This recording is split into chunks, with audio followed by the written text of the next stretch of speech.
Hello, everybody. Well, respected professionals, esteemed group leader, Dr. Oscar Centurion, and keynote speaker, Dr. Cherki Damali, presenters, Ms. Hiroshio Torres, Ms. Mirta Alfonso Monges, Dr. Leonardo Milado Gonzalez, Professor Dr. Isam Al-Nazdi, and Mr. Suresh Lakhe, and all our valued attendees. Greetings to you all. Today is Thursday, May 5th, 2022, and the session theme of the theme of today's conference is related with the power of the museums.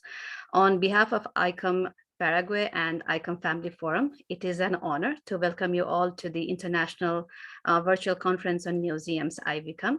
My name is Meena Lama. I'm a member of ICOM Nepal and moderator for this session. So before we begin, I would like to make some requests to all our attendees to mute their microphones. Well, today's session is being recorded, so you will be receiving the link to the today's recorded session later in our group messenger of ICOM Family Forum. If you have any questions for the presenters, please use the chat features to submit your queries.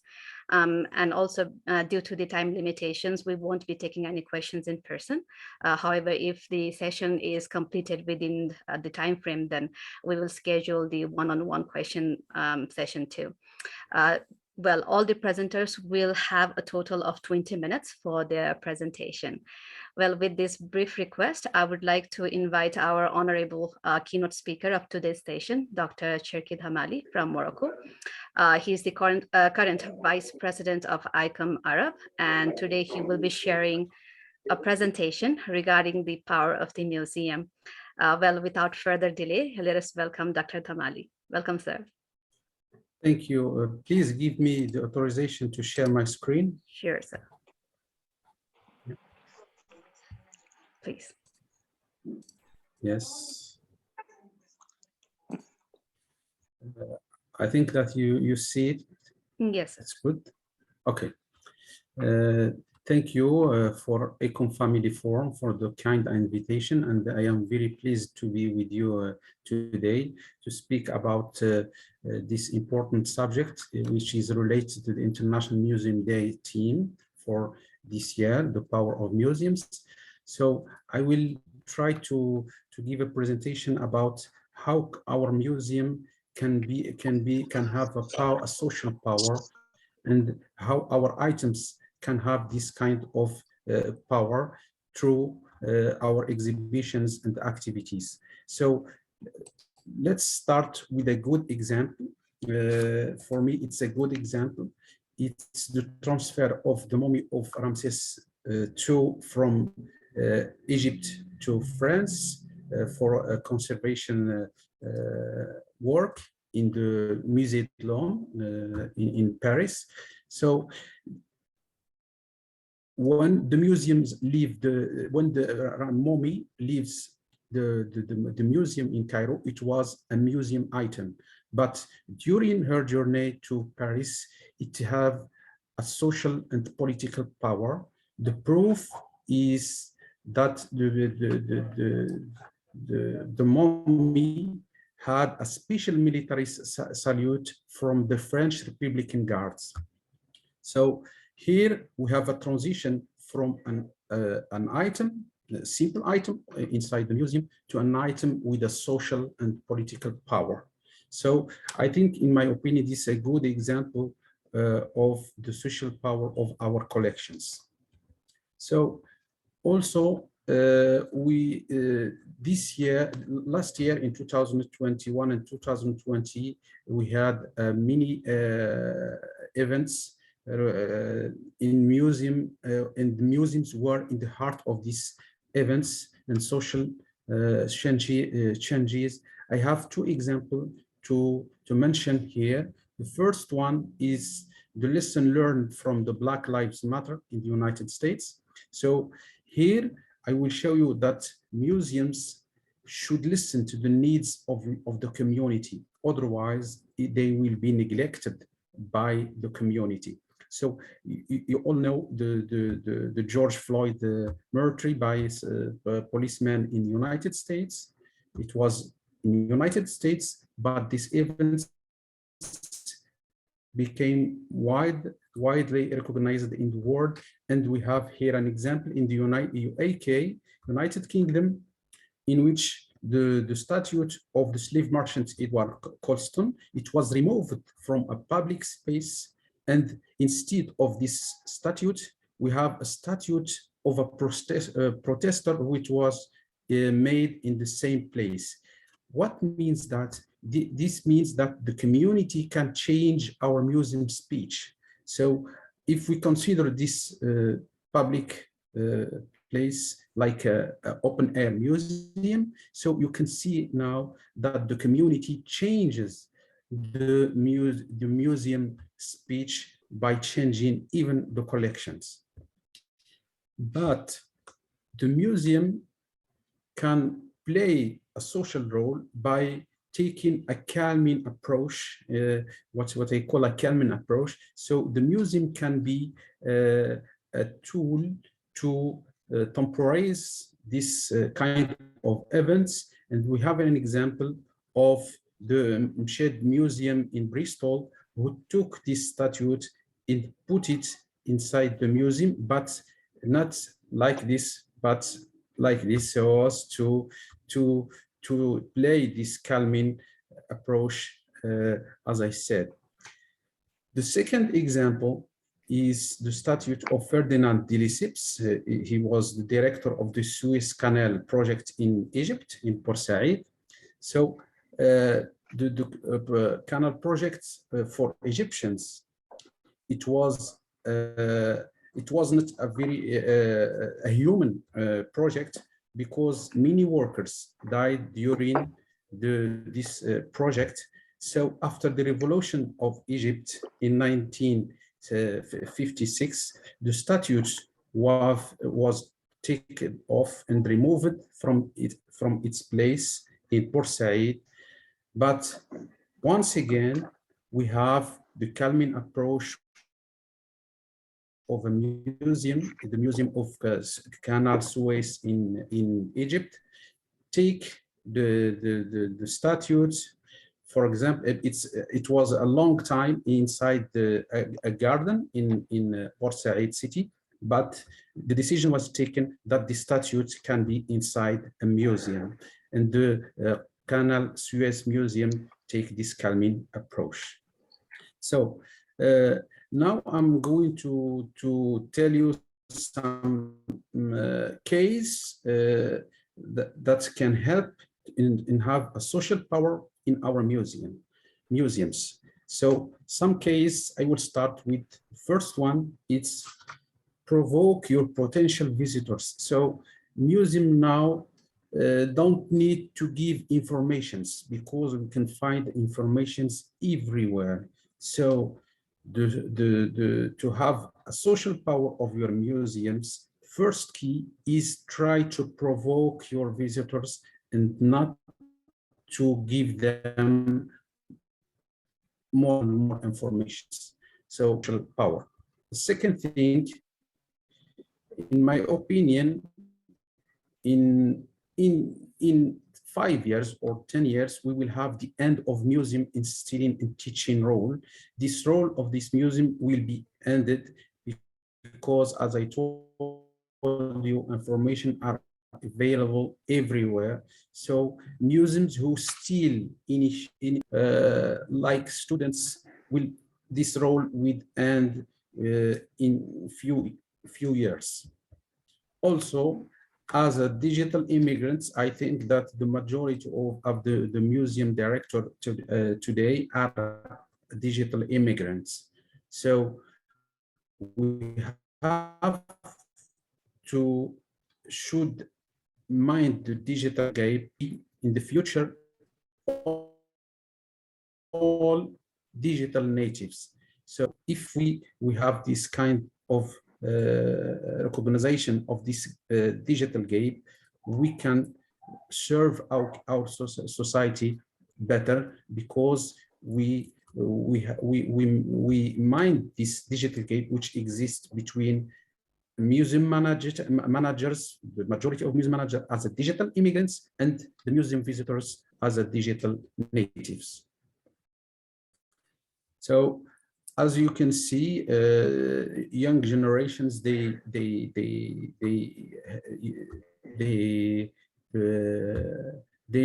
want to play inside museums. They use digital things. So we should do effort to make a smoothly intrusion in digital natives world. Otherwise, we cannot have this kind of visitors inside our exhibitions. Also, if we want to have a power, the social power of our museum, we should recognize the power of the image. So instead of writing a lot of texts inside our museums, let's go to the image and use images more than texts.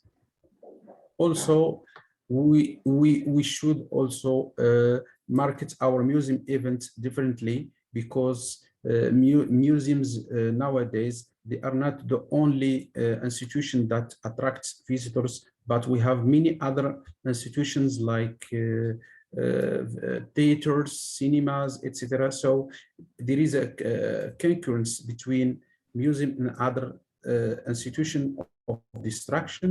So we have to market our activities in many social contexts. Otherwise, we cannot reach this community.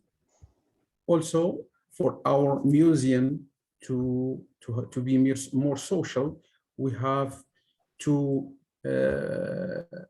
consider our exhibition, or when we are making some exhibitions, temporary exhibitions or permanent exhibitions, we should think of making it as an extension and convivial moment for visitors. So we should think also about families.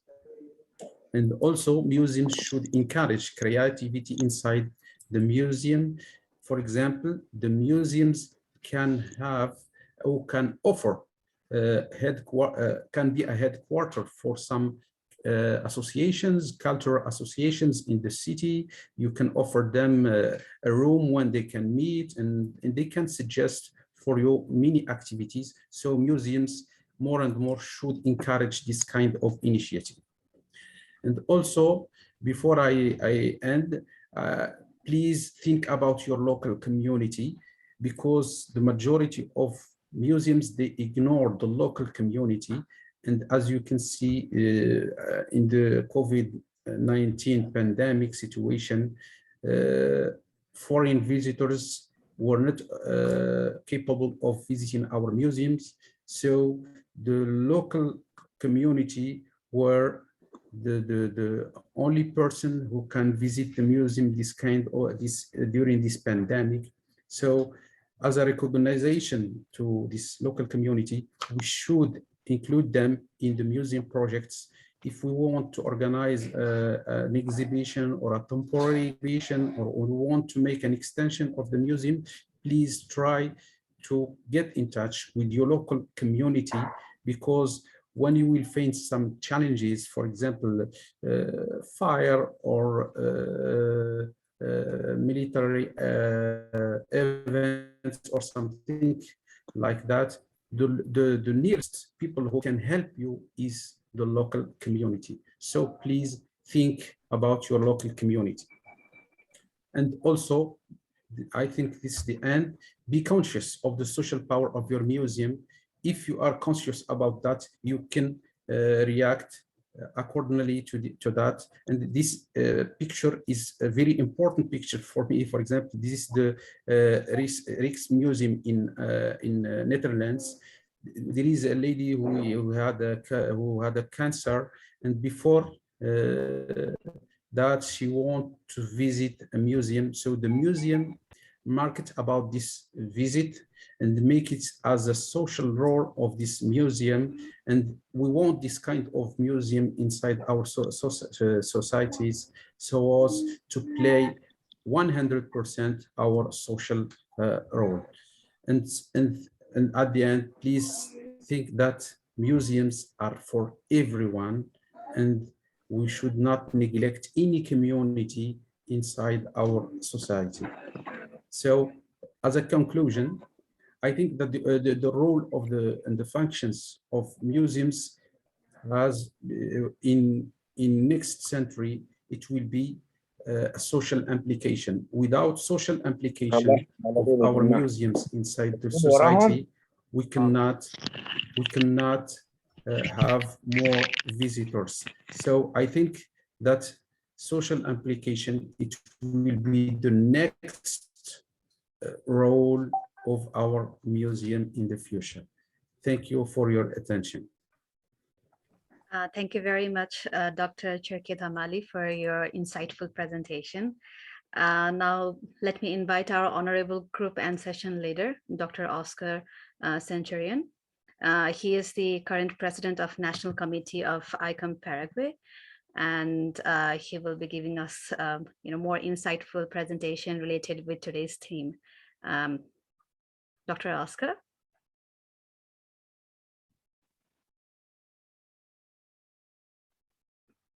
Dr. Oscar, are you there?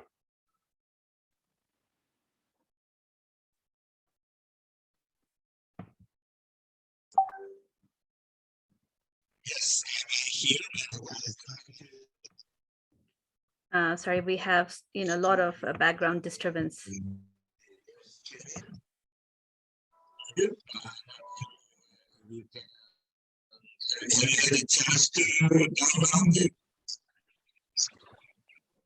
Dr. Oscar, we cannot hear you properly.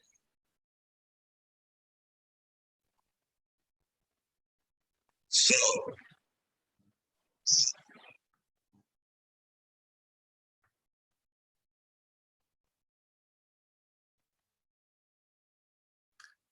let us continue with our other presentations.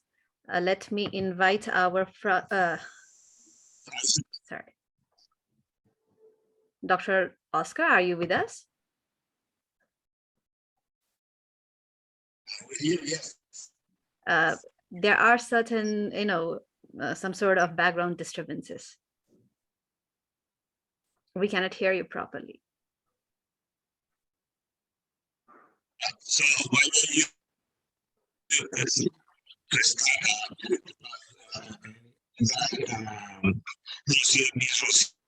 Torres, our Secretary General, who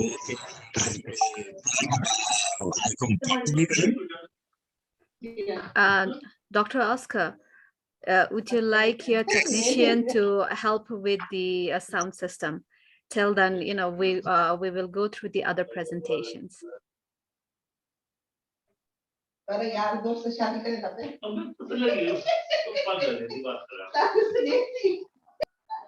Dr. Oscar? Yes. May I receive your permit so that I can ask some other presenters to start their presentation? Please. Okay, so we have the sound from the other account, that is Lorenza Ortiz. We can hear the sound from there.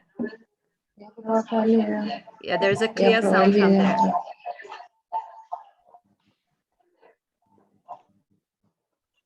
Loren, tenés que silenciar tu micrófono.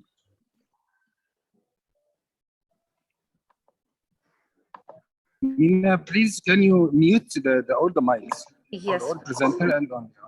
Okay. Sure. Thank you very much.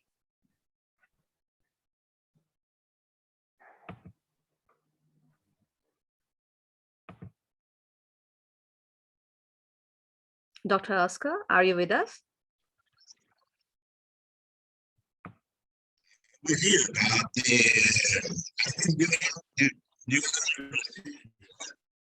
Sorry, we still have issues.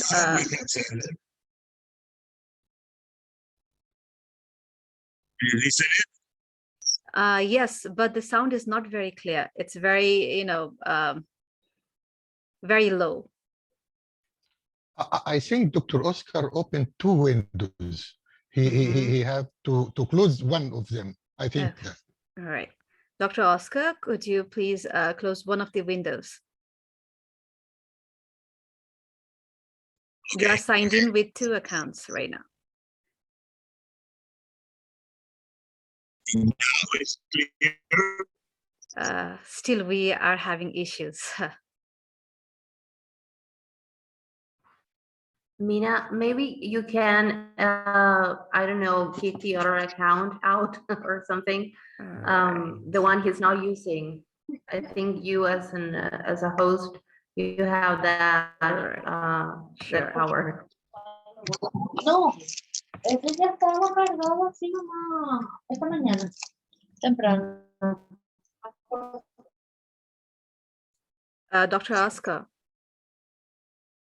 Please go forward. Sorry, we still cannot listen to you properly. Is it okay if I go, if I request other presenters? Yes, exactly. Okay. I think he agrees, Mina. He Right, said yes, sure, exactly. Sure. Thank you very much. Well, let me welcome our first presenter, Ms. Mirta Alfonso Monges. So she is an archaeologist at the Itaipu Museum in Paraguay. Yes, Ms. Mirta, if you are ready, you can share your screen. Hi, hello, good morning, good afternoon. I know we are in different time zones, so for us, it's good morning. And thank you very much for the invitation. I'm gonna try and share my screen. See if that works.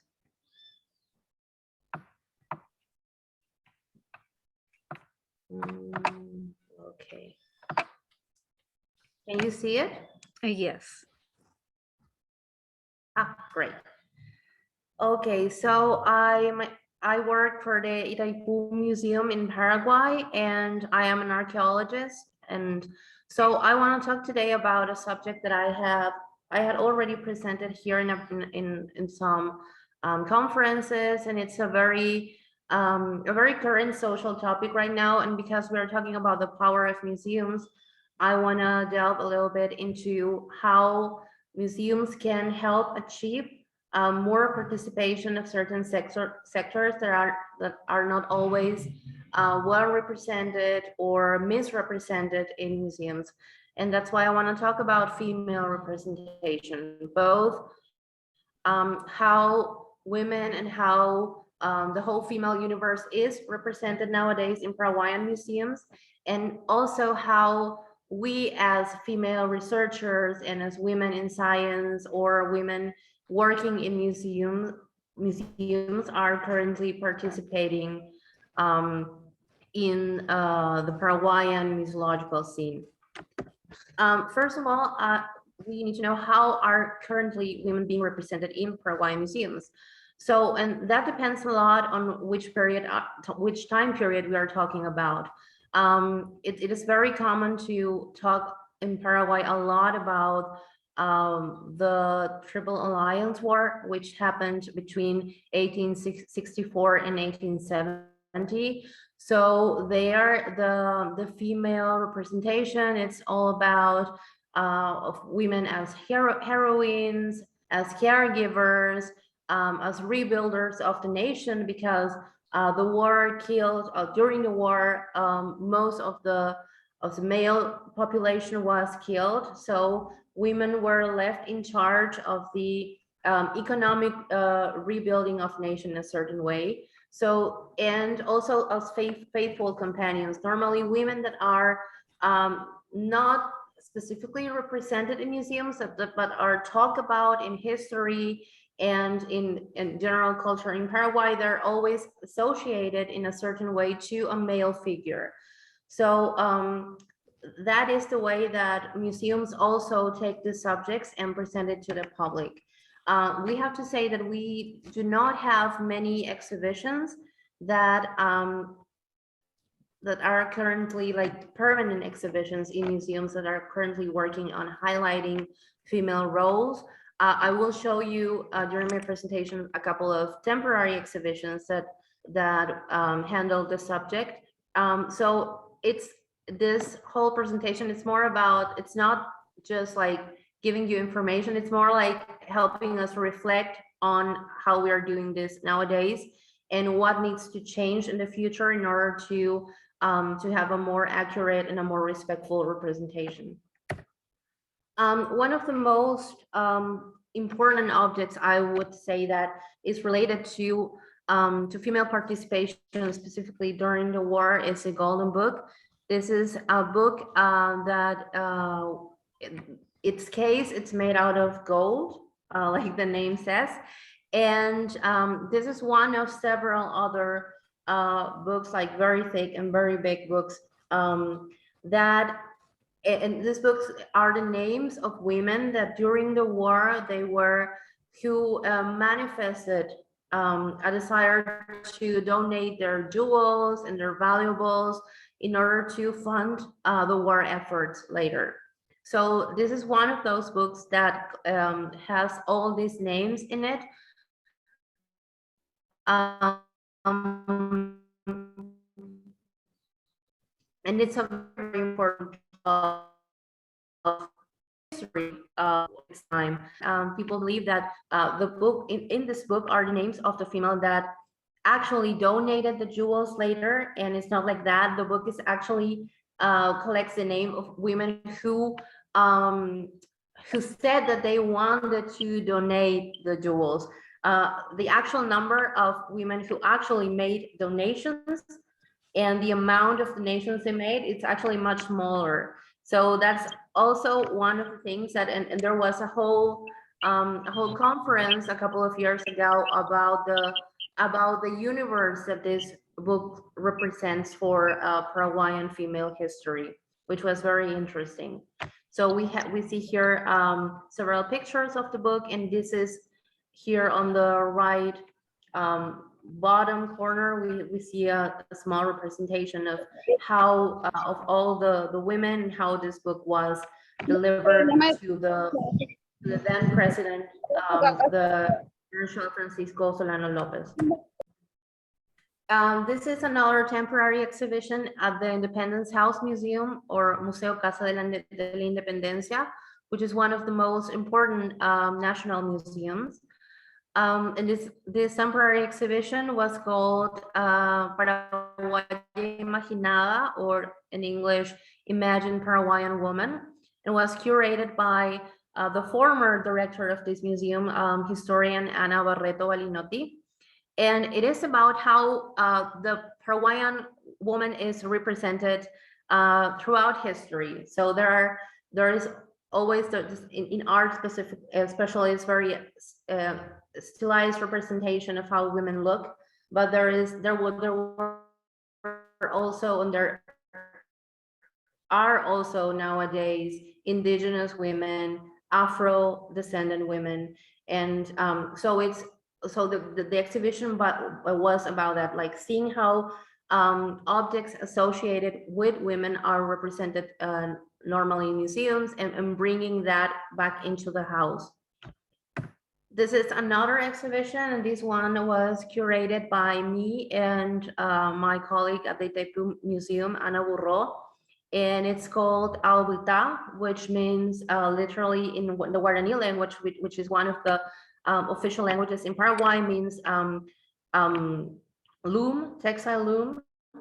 And this is an exhibition that we did following the restoration process of several textile pieces in the museum's collection. And we also we checked all inventories of the museum, and we found the names of the women who actually made these pieces. So we went back to the place where these women lived, and we found them again. So we found this lady, the old lady that is sitting here on the left. That's the mother of the lady in the center, and this loom that says year 1979 is a piece that was actually made by the lady here in the center. So we found in this very, very small town in Paraguay, we found these 3 women that came from a family of weavers, and they were the ones who brought that craft into this very, very small town, who actually does not have like a tradition of of weaving and textile. We were able to trace them back. They gave those pieces for the museum, and then we created a whole exhibition around this craft and around them, around their history. This is another temporary exhibition. It's called Los Invisibles, or The Invisibles.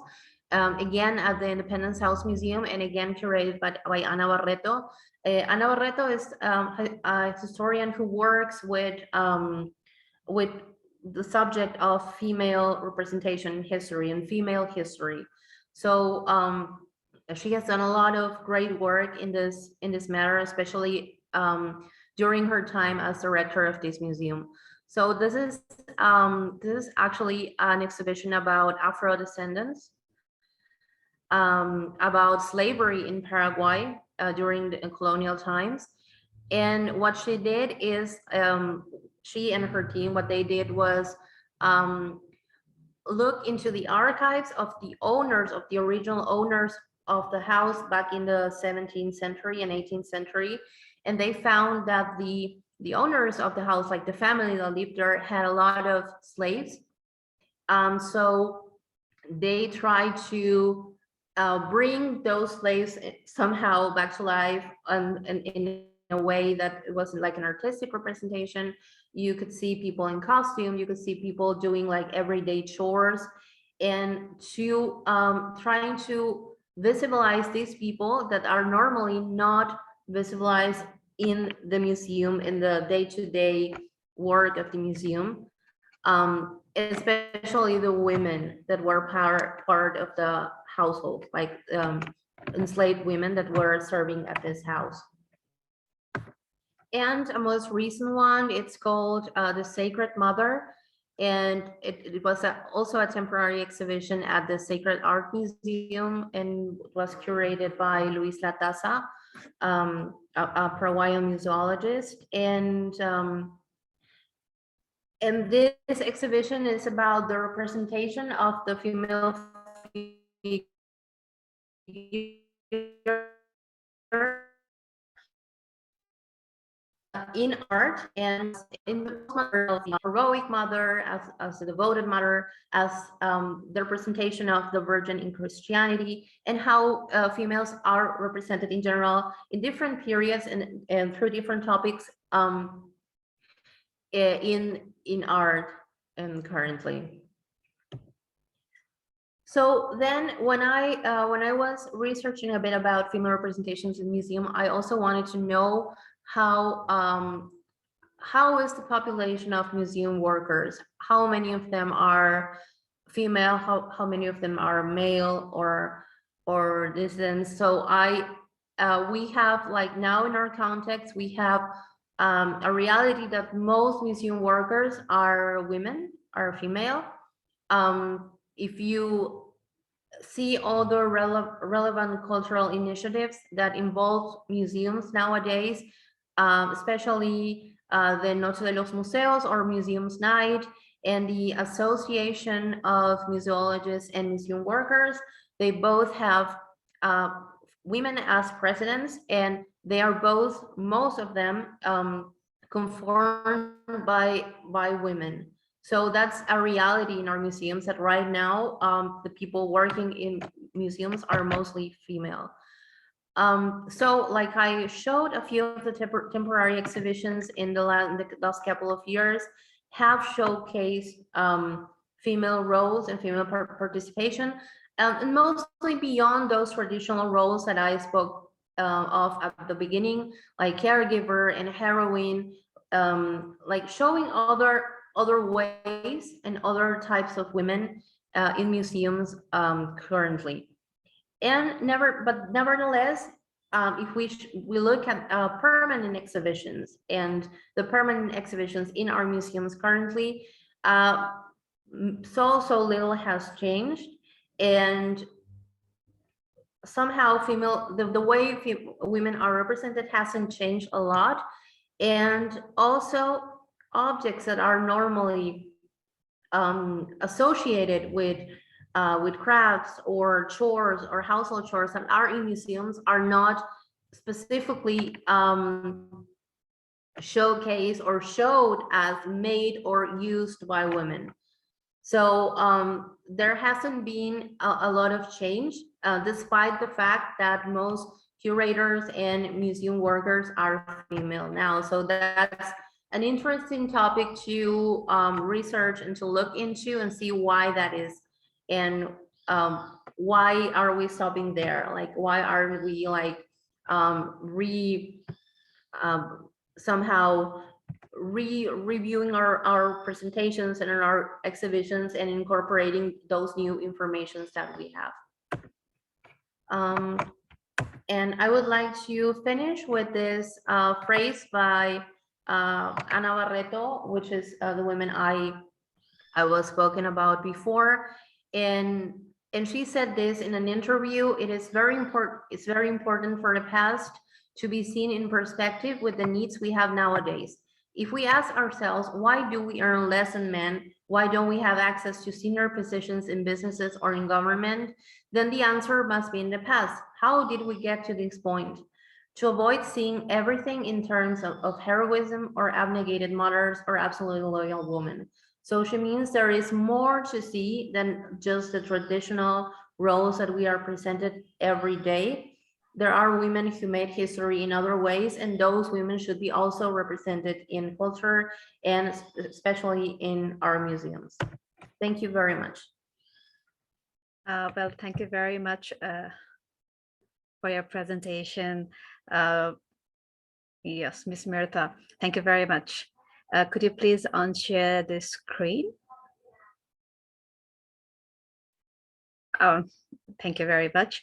Our next presenter is Ms. Rocio Torres. So she is the General Secretary of National Committee of ICOM Paraguay, and she will be presenting us related with the theme. Let us welcome Ms. Rocio.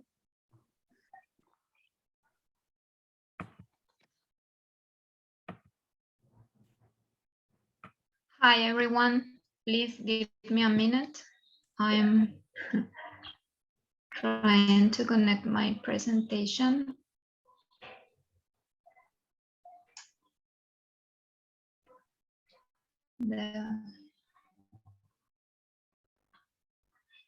I'm having some difficulties with my internet, so if you don't listen me properly, please let me know.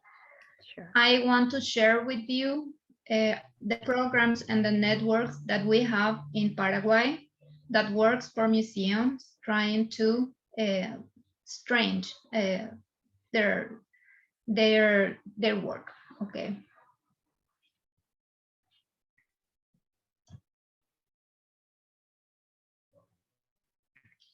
Well, in Paraguay, we have about, it's not a very precise number, but around 2,000 museums, which, as it says there are 7 national museums. I mean, public administration. I left the link for heritage protection, and it's a new law. It's I think is from 2016. And we have the national culture law and the constitution, but our national policy, it's regulated and coordinated by the National Secretary of Culture. But I have to say that we don't have an official registry of museums because the existing social and cultural policies do not affect museums. So we don't have an official registry of museums, and we don't have either an official list of professional museums.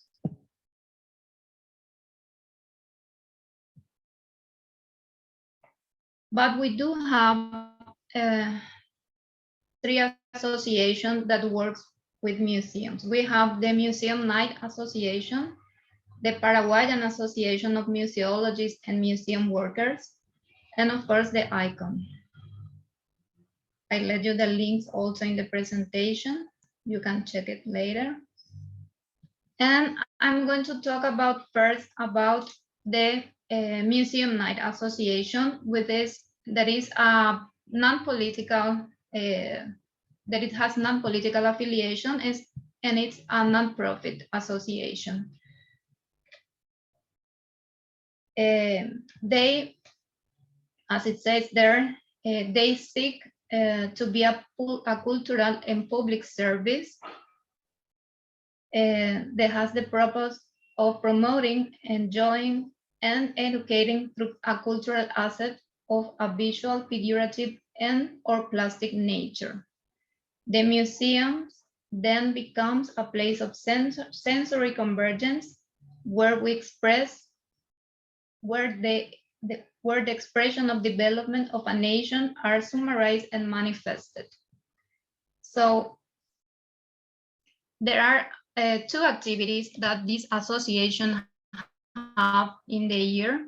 The first one is going to be Zoom, according to the theme, and it's going to be on May 14. It's called the Museum Get Show, Los Museos se Muestran. Is a one show, one exhibition where all the museums, or around 35 or maybe 60 museums, participate all together in one exhibition. They show one object, and this year is going to be an object that represents the power of museum. So they have to tell, every museum has to tell a story in one object.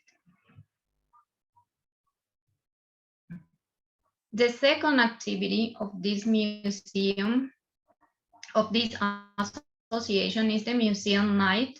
That is, it takes place on November every year, and this is it's a big exposition. Every museum gets open at 16 p.m. until midnight, and they receive all the public.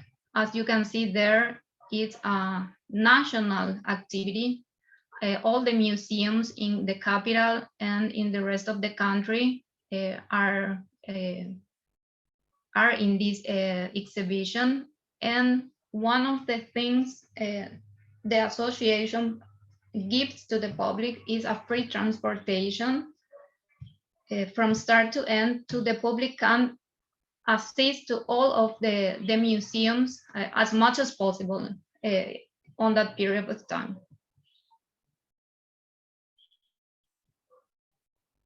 These are some pictures of this of that night. This was on the last before pandemic.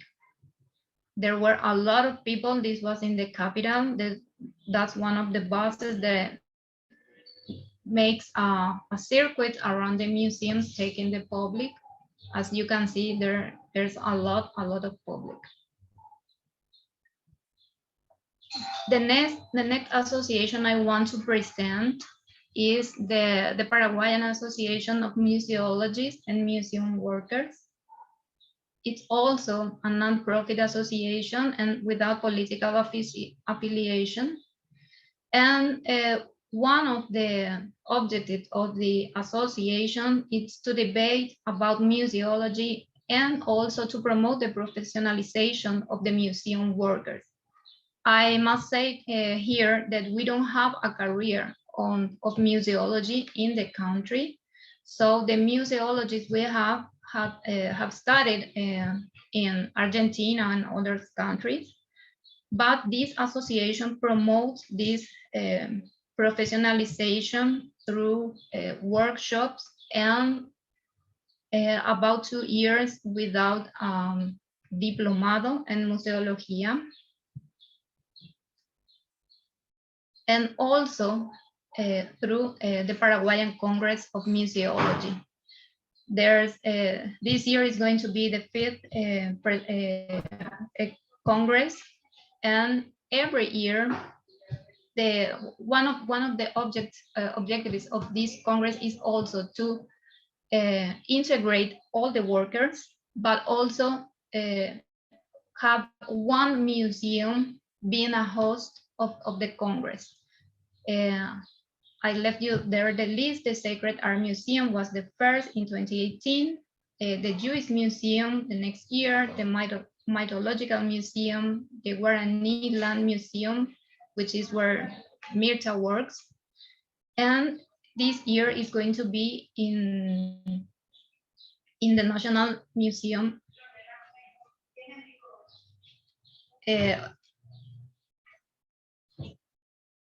of Natural History. This is one of the pictures.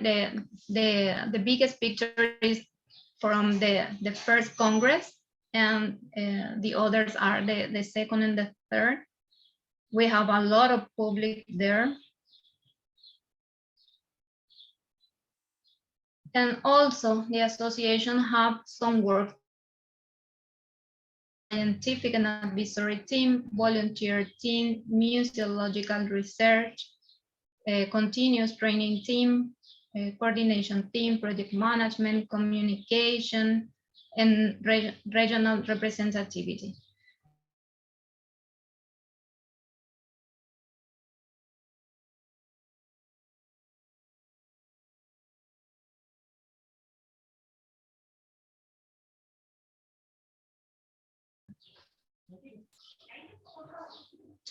Is in charge.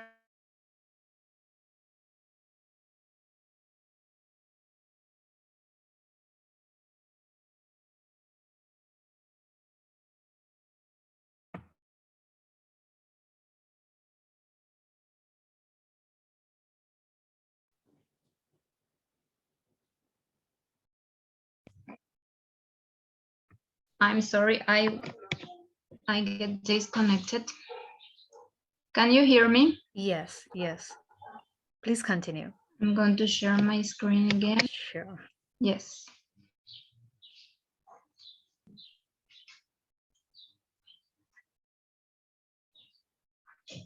Well, as I was saying, these work teams, they have a specific job in the association. I was saying, I was speaking about the volunteer team. I don't know if you hear me, but they work in the museums, doing whatever it takes to manage, to maintain them and to improve the museology. Always with the Professor Luis Latasa guiding that museology. And the project management team, which is the team I leader, we are in charge to help people to prepare projects or funds. So we try to teach them how to design their projects to present to the funds for example, the next fund is the UNESCO Fund for Diversity. So we are working with them in a few projects so they can present. And well, we try to help every museum through these work teams.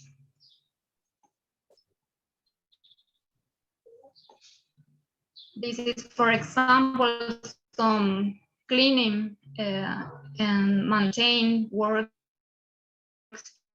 in one of the museums.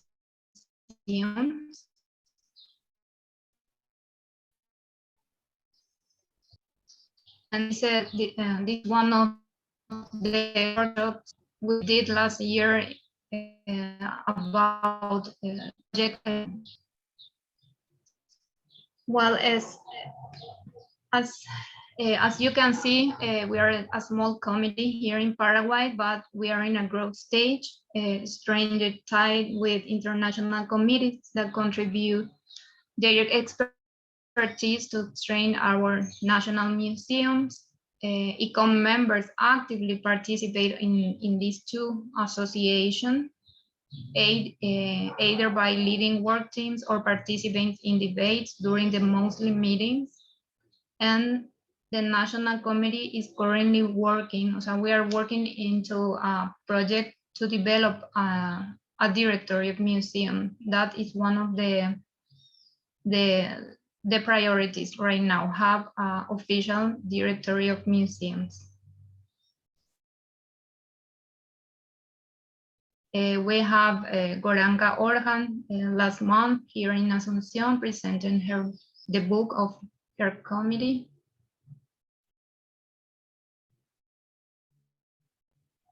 And considering the current needs as a first step, the National Committee is currently working, as I told you, on a project to develop a directory of museum, easily and quickly accessible to the entire community. And this is how we seek to support the national museums and set the standards that ICOM dictates. And that's it. I want to thank you very much for the invitation. I'm sorry for my English. I'm not used to speaking English, so it's very hard for me, but I hope you could understand everything I said. No worries, Ms. Rocha. Actually, thank you very much for your beautiful presentation. And well, you know, I don't think that we should be stopped with the barrier of language, right? Well, you know, I would like to invite our next presenter. He's Professor Dr. Leonardo Milado Gonzalez. So he's the current president of National Committee of ICOM Chile. He is also a researcher, academician, museologist, consultant, educator, and musician. He will be presenting in a Spanish language, and Ms. Mirtha will be assisting as a translator of the presentation. He will be presenting on the power of the integral museum. So let me invite Professor Dr. Leonardo. Muchas gracias. Thank you very much. See you. Yes, we can see the screen. Okay. Thank you very much for the invitation. Pleasure to read you. As I told Dr. Muhammad and Dr. Oscar Centurion, unfortunately, my English is no good, so I will present in Spanish. I'm sorry. The PowerPoint presentation is moderately translated into English for your understanding.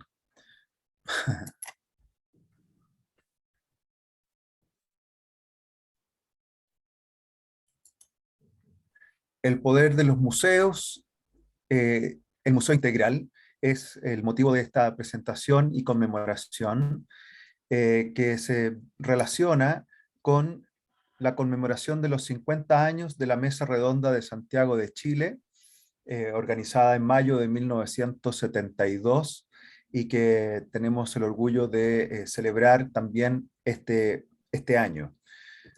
La Mesa Redonda de Santiago, como muchos de ustedes saben, tuvo como tema, como lema, la importancia y el desarrollo de los museos en el mundo contemporáneo y fue organizado por UNESCO, ICOM y también varios representantes de países latinoamericanos, que tuvo como sede Santiago de Chile. De esta instancia surgieron una serie de documentos de trabajo y recomendaciones que pusieron acento en el rol social de los museos. Aquí quisiera detenerme muy brevemente porque de alguna u otra forma excuse me, muchas de las who is going to translate it? Hello? Mena? Hola. Who is going to translate it? Ms. Mirtha is supposed to translate. Leonardo, if you want, I can translate for you. Okay. May I intervene? Mirtha, you can do that at the end. I think it's much better to do a summary and abstract after the end of the presentation. Sí, Okay. Leonardo, yo puedo traducirte, solo que un poquitito más despacio, más lento, te pido para que hables, para que Muy bien. Gracias, muchas gracias. Vuelvo atrás para que puedan entender a qué estoy haciendo referencia. El poder del el museo integral es en la temática de esta exposición, que está The basado... subject of this I'm sorry. The subject of this presentation is the power of the Y está basado en el trabajo desarrollado durante la Mesa Redonda de Santiago de Chile, conocida como Mesa Redonda sobre la importancia y el desarrollo de los museos en el mundo contemporáneo. and it's based on the roundtable which was held in Santiago de Chile about the role of the museums in the contemporary world. Esta mesa tuvo como resultado una serie de resoluciones que para la época fueron tremendamente innovadoras y ayudaron a generar importantes cambios en el contexto de la museología latinoamericana. This roundtable had very interesting developments and conclusions that for its time were revolutionary and brought a lot of important changes to Latin American museology. Uno de los puntos más importantes es que esta mesa se constituye y se define a sí misma en un contexto de profunda crisis. One of the most important topics is that this roundtable constitutes itself and defines itself in a context of a deep and profound crisis. Dentro de esa mirada de crisis, entendida como un proceso de cambio y transformación, se definen, por ejemplo, aspectos sociales, políticos, culturales y económicos, pero especialmente apuntando a los países y zonas subdesarrolladas. In the frame of this look of crisis and change, the necessities of social, economic, and cultural changes are viewed, especially towards countries especially towards underdeveloped countries in South America.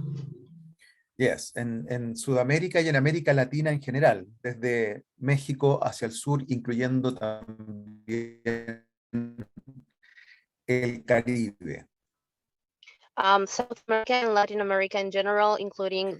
Dentro de esta discusión, dentro de esta conversación, se concluye la necesidad de creación de un concepto de museo que vamos a denominar como museo integral y o museo integrado.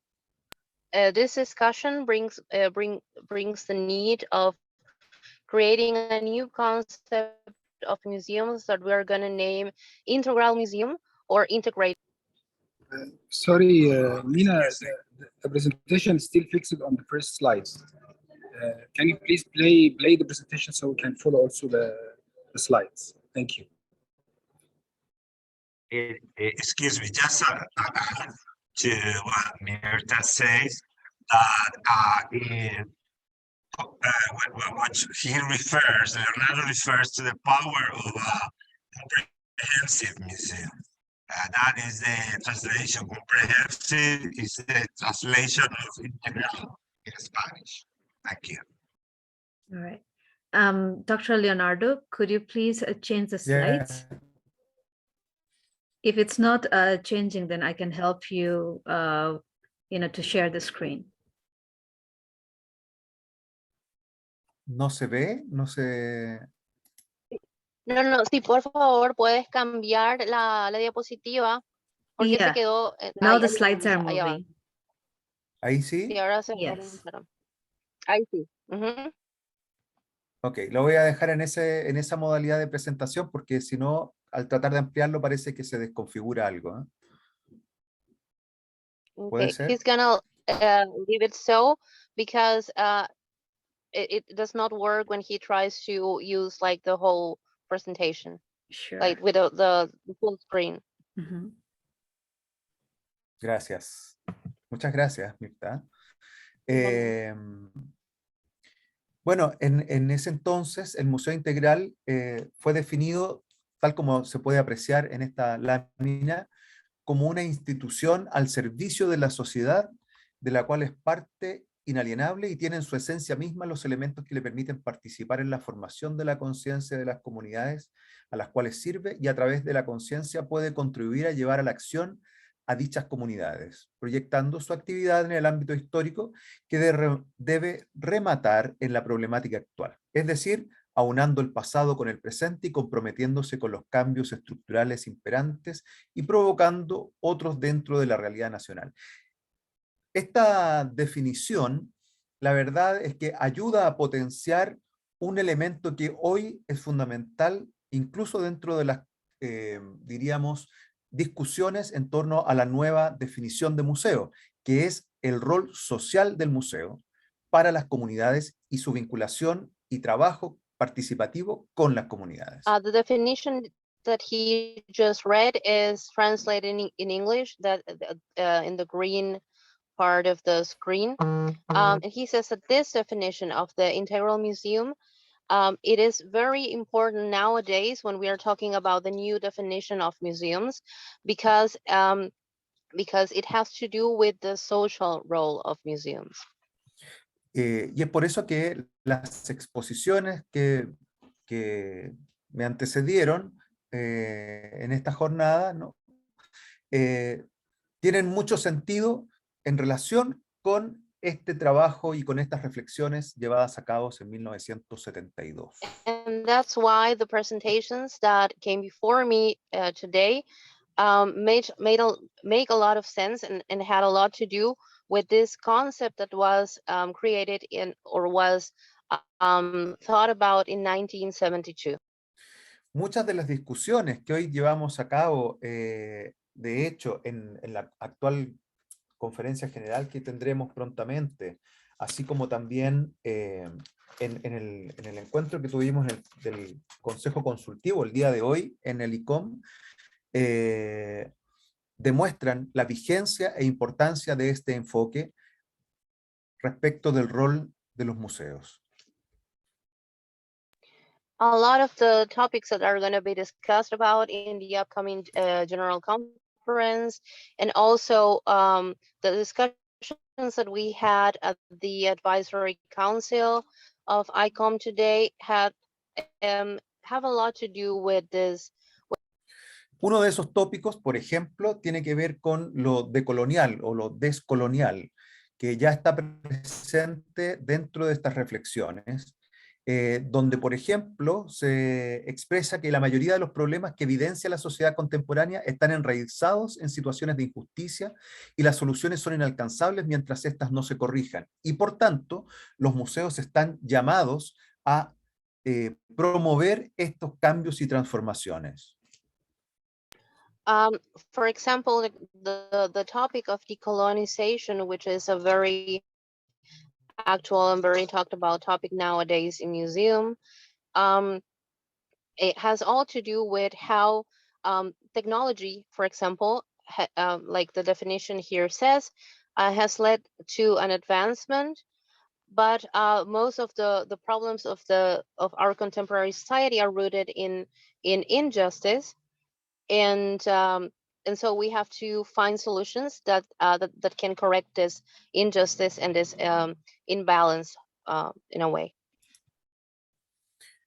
Junto con eso, se plantea, por tanto, como parte de la solución, una visión integral y el tratamiento integrado de los múltiples aspectos que afectan a las sociedades y que el museo, desde estas ópticas, puede ayudar entonces a corregir o a dar solución.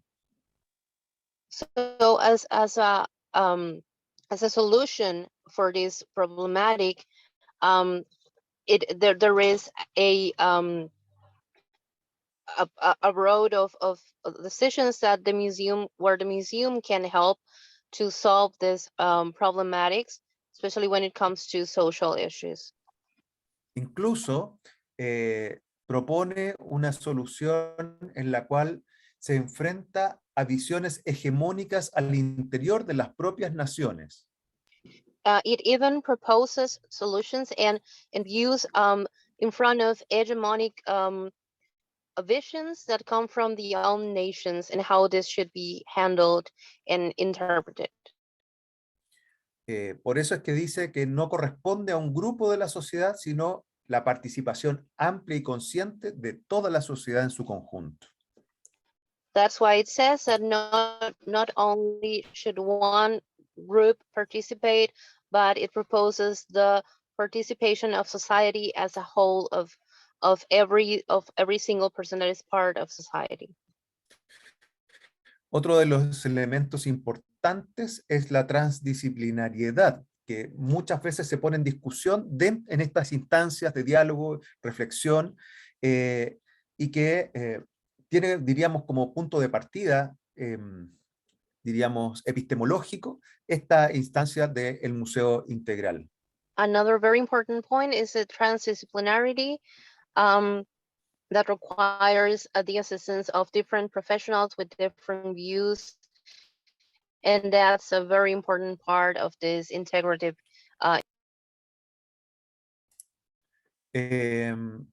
Dentro de sus resoluciones, por ejemplo, se encuentra la apertura del museo hacia otras ramas que no le son específicas a la disciplina museológica y que se vincula con lo que mencionábamos recién sobre la transdisciplinariedad, así como también la recuperación del patrimonio cultural para ponerlo en función social. Por tanto, ya no es solo el museo, sino que es entender al patrimonio cultural también en una función social. Tercero, facetas cerradas, ¿no? Hoy en día están bastante más abiertas e integradas, y actualiza los sistemas museográficos tradicionales, o promueve al menos esa actualización por medio de la tecnología. So among the resolutions are, for example, like it is cited here, so I'm just gonna translate it generally, the necessity of opening the museums to other branches and are specifically museology, what he talked about, transdisciplinarity, the social function of cultural heritage, etc. También podríamos decir que el conocimiento de las comunidades a través de la promoción de estudios de audiencia o de estudios de público, que tan importantes son al día de hoy, tienen un espacio de reflexión dentro de la mesa y se promueve dentro de la mesa. The study of the public that comes to the museums is also very important to understand and to propose new visions. And that was also part of one of the necessities that this roundtable defined. Así como también todo lo que tiene que ver con la formación de especialistas y profesionales o trabajadoras y trabajadores de museos, que en ese entonces y hoy en día también estamos carenciados de esa instancia de formación, salvo en algunos países que ha tenido un mayor impacto.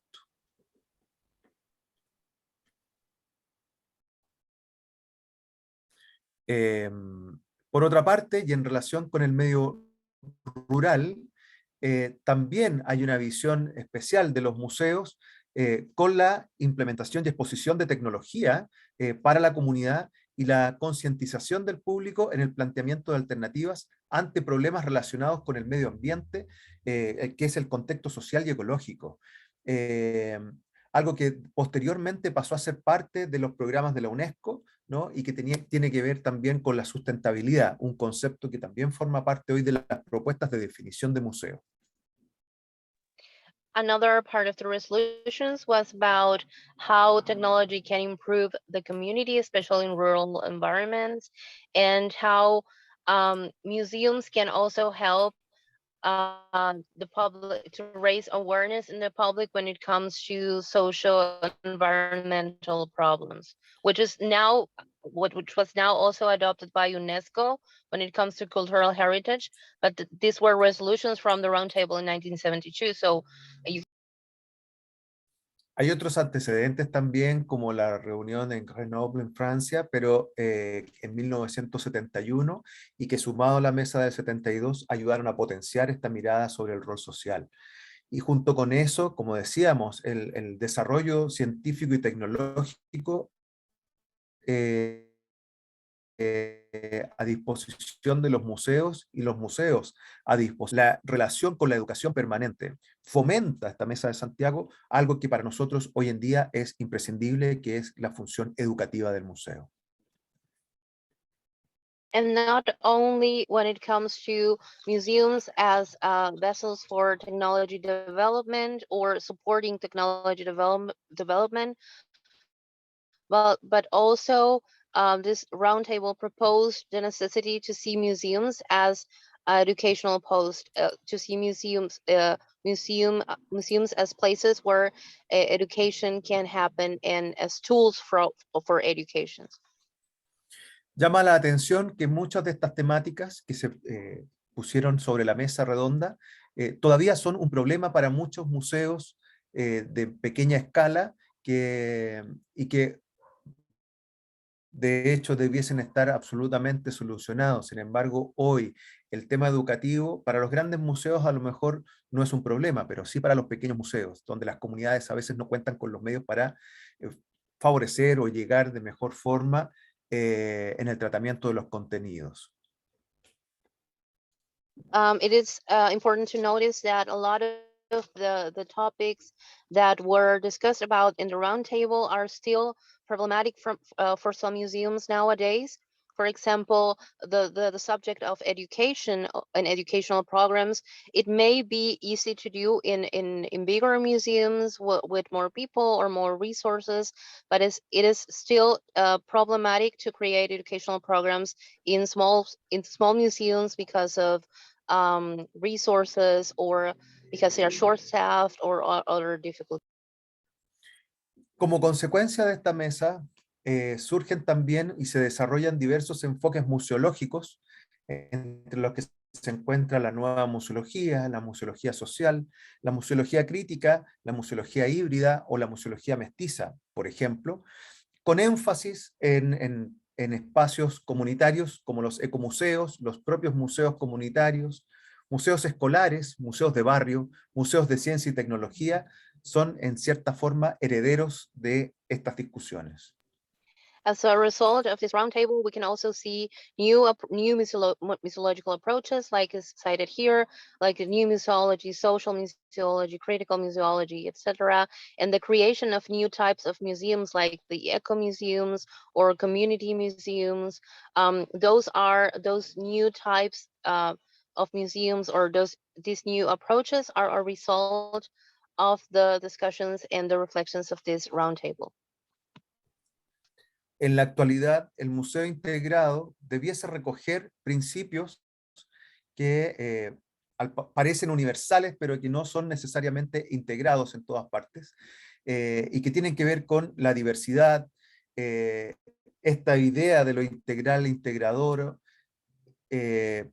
paritario, ¿no? Transdisciplinar, intergeneracional, con enfoque regional, propositivo, o sea, mirando hacia el futuro, no solamente desde el pasado, ¿no es cierto? Y contextual. ¿Esto qué quiere decir? Que tiene que tener una pertinencia territorial y social y cultural. So nowadays we can see some of these principles that come from this, from the concept of the integrative museum, which are diversity, being integrity, parity, intergenerational. It has to a regional focus sometime. It has to look at the future. It has to be contextual. Those are all principles of the definition of an integrative museum. Y principalmente participativo. And on top of everything, it must be participative. It must allow participation. Dr. Leonardo? Bueno, los museos, sí, sorry. aquí termino. Finish, sorry, finish. Dr. Okay. All right. Los museos tienen el poder de mejorar al mundo. Muchas gracias. Museums Thank have you the power very to much. improve I'm the sorry. world. Thank you very much, Dr. Leonardo. I'm really sorry I interrupted you for a while. And actually, thank you very much for this beautiful presentation. And also thank you very much, Ms. Murtha, for your translation. We are very, very grateful to you.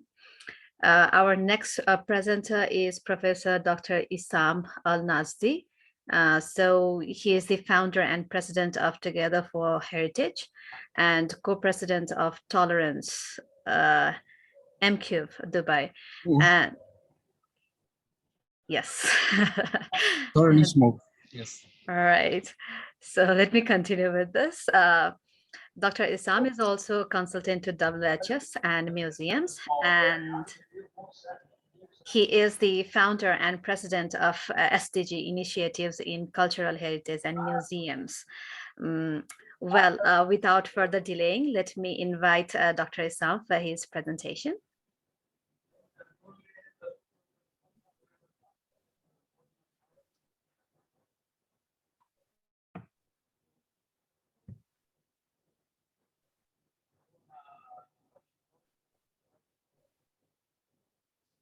You see my screen now? Yes. But we cannot see your presentation. Okay. All right. Yes. Okay. Can you see it now? Yes. Okay. Thank you very much, Mina, for your cooperation and professionalism in preparing this, moderating also this interesting lectures and conference. And thank you, Mr. Mohammed Javed, for his invitation. Also, I thank everyone of our colleagues here who give the lectures, and the other will go to give it today and the next days. My lecture today will talk about the power of museums as a peacemaker. And actually, I'm going to talk about how the idea of museum and cultural heritage could work as a peacemaker, and in few introduction, and also we'll go through the piece of museums and some case studies. In my presentation, Mina, I see only your picture, okay? Your camera, I don't see myself. Yeah. That's normal? No. Your camera is turned off. Could you please turn on your camera? Really? Yes. Okay.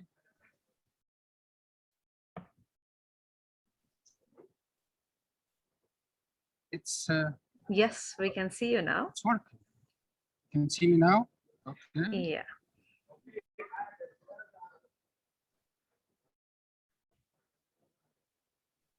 So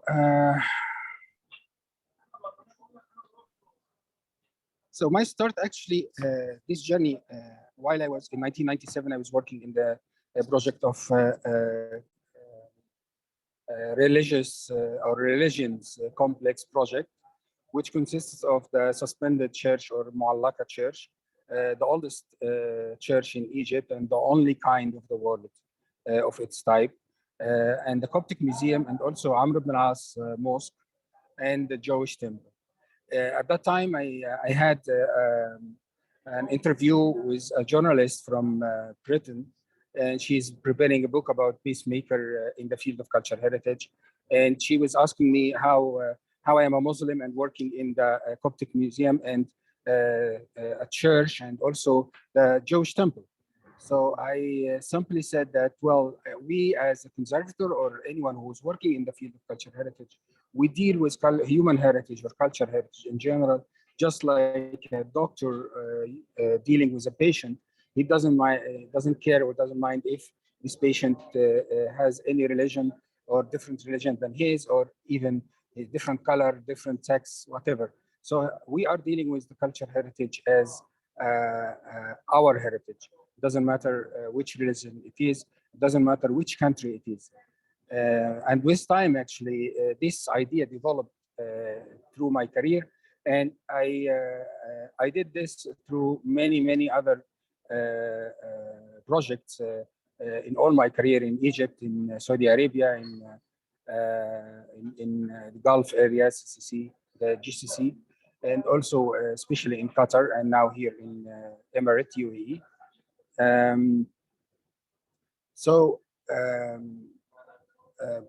I'm giving you some introduction about this concept of Museum for Peace.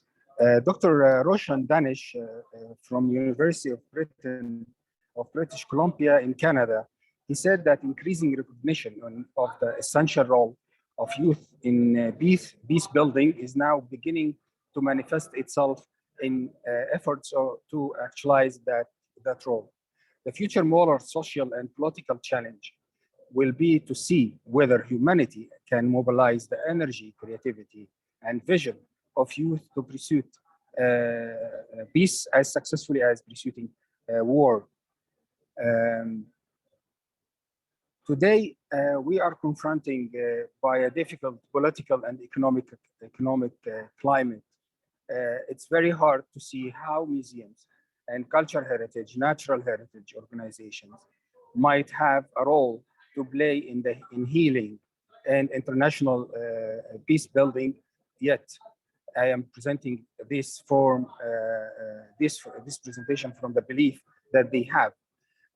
From this topic, actually, during my career also, I created two online academies to implement the ancient knowledge in healing human bodies and human soul. So it's some kind of integration between heritage and healing and peacemaking for having internal peace before we have international peace. And these two academies, one of them is Shams Academy, the other one is Metatron Academy. As a peacemaker who since 1997, I worked passionately in the field of international development and peace building through cultural heritage. I focus on the areas of specific interest that represent some of the crossover between peace building and museums, and outline options of a possible future direction for museum of all types. This reflects a long-standing academic interest in issues around exclusive diversity and community engagement, here applied to practice in an international context. It also reflects a reaction to growing sense of unease that internationalism and peace building are being left to the agents of official heritage, national museums, international agencies such as ICOM, UNESCO, and culture councils. And also other heritage organizations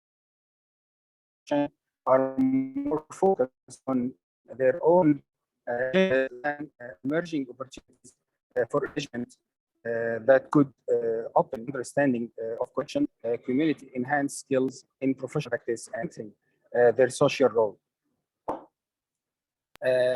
From long time, the humanity is talking about war and peace. We can't define or separate between war and peace if you want to arrange the peace before we start. And this interest in war and become risk averse. Yet it is that these moments actually that we have, that alternative methods and philosophies should explore, and that the terms of engagement commonly used within the heritage profession, dialogues, partnership, learning, should also be renegotiated. The definition between the words that museum for peace or peace for museums, both museums and peace building are subject to varying definition and interpretation. Museums, this is not the definition of museum, or, but as operation. So museums first and foremost are an institution that undertake activities for a range of purposes. And the peace building or the peacemaking process is a process with different stages and characteristics, and with a spectrum of possible outcomes. This definition, which actually highlighted by the International Network of Museums for Peace, defined the Museum for Peace as non-profit educational institutions that promote a culture of peace through interpretation, collection, and displaying peace-related material. They inform the public about peace and non-violence using illustration from lives of individuals, the work of organization, campaigns, and historical events. Included are also peace-related sites, centers, and institutions which are involved in peace education through exhibitions, documentation, and other related activities. One of these activities that I personally actually experienced while I was in Qatar, when we first time got the idea of building the organization of Together for Heritage, when working in Zubara Heritage Site, International Heritage Site or World Heritage Site, there was a dialogue between me and some of our friends about which project or which heritage site deserve to be awarded heritage site, especially the sites that under conflict or armed conflicts. Like there is wars, whether it is civil war or like a world war. So my idea is that any heritage site deserves to be treated as a World Heritage Site. So we never leave anyone behind. We never leave any site behind. We never leave any piece behind. We never leave any museum behind.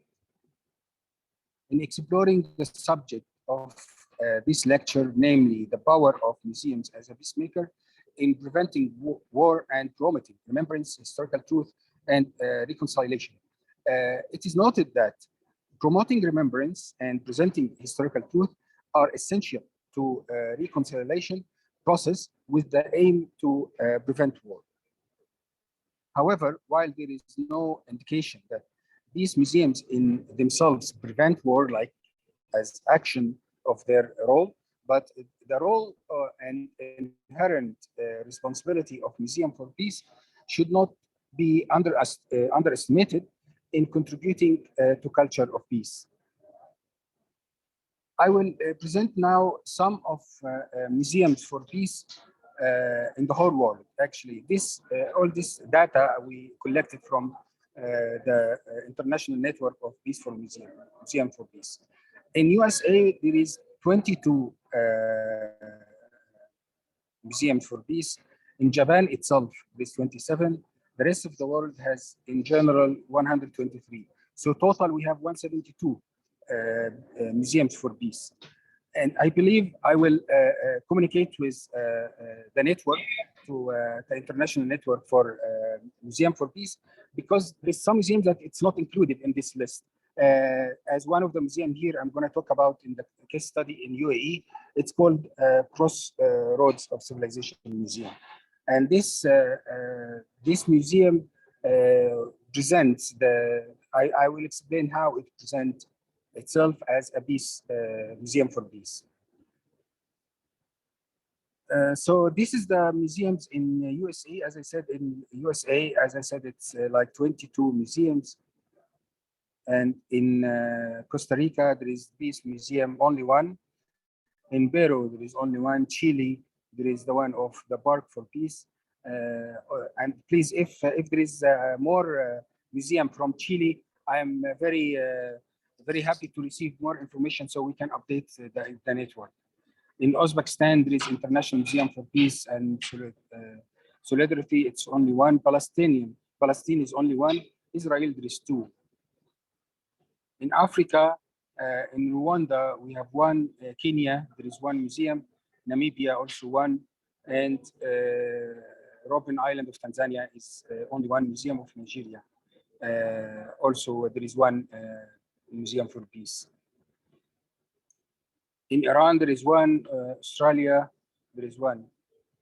And in Europe, these 16 countries has different museums for peace.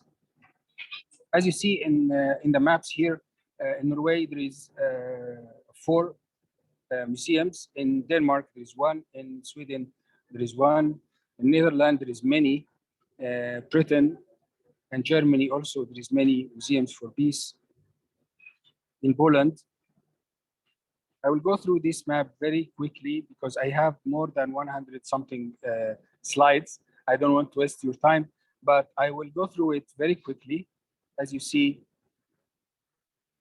China, there is many museums in China. And as you see, this is the map of Asia without or except Japan. Japan itself has a special map I will explore later with you. In India, there is some few. Then Thailand, there is about 3. In Japan itself, there is 27 museums for peace. And actually, because it's very clear that it's because Japan suffered of the World War II, and the more we suffer, the more we have a positive reaction for this. And this is like Japan. We call it like the planet of Japan. It's not like a normal country in the world. It's out of time, out of our age or our time now. They are very well advanced. And when you go to these museums, you will see yourself how high tech they use in these museums. 27 museums in all cities of Japan. There is many museums for peace. I will show you some of these examples of these museums. In Australia, there is this one I choose, and this is the how we contact them, the address of it. Actually, I was explaining in my presentation, but I make it very short. I was explaining the activities, the vision, and the mission of all the museums, but that takes many, it should take more than 20 minutes, of course. This museum actually is called the Australian Living Peace Museum. In Austria, one of them is Australian Resistance Archive. Bangladesh Liberation War Museum.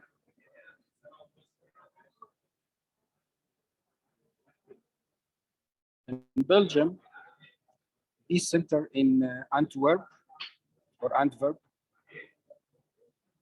And you notice that how they, through their activities, they communicate with all levels and types of people in the museums, like different ages, different ideologies, kids, adults, old people, young people. In Cambodia, there is the Cambodia Landmine Museum. It's very, very important museum, representative museum, war and peace in the same time.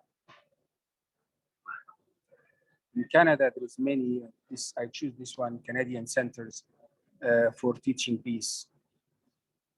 And Canadian Museum for Human Rights. In China, Baiyang Dian Yang Ling Memorial Hall.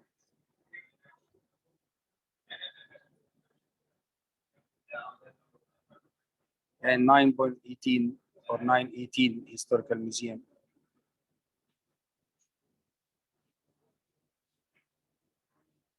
Costa Rica, Museum for Peace in Costa Rica. In Czech, the Cairn of Peace Memorial, Pamatnik Mohyla Mero. I don't speak their language. I don't speak Danish. In Denmark, also, the Museum of Danish Resistance, still. In France, the Caen Memorial Museum for Peace.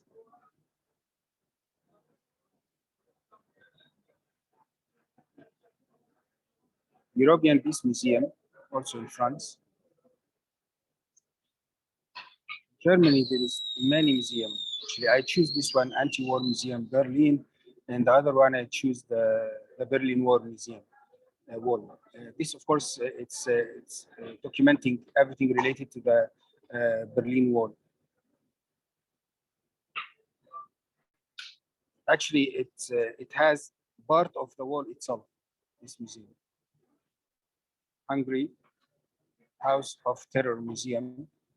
The name is very terrific name, actually. It's very pointing to the point directly. Iran, Tehran Peace Museum, Japan.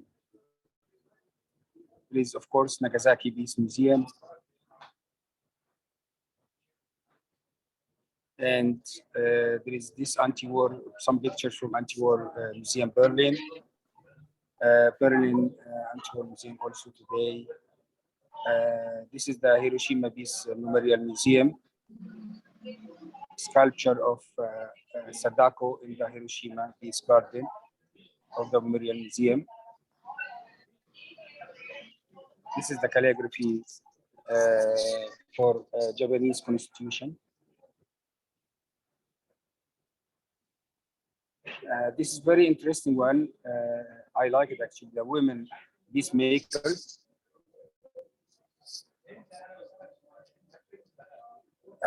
This is Gandhi Museum in India.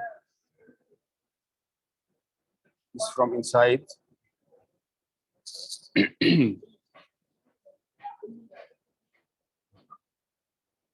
This Gorantia Peace Museum, Peace for Reconciliation Gallery.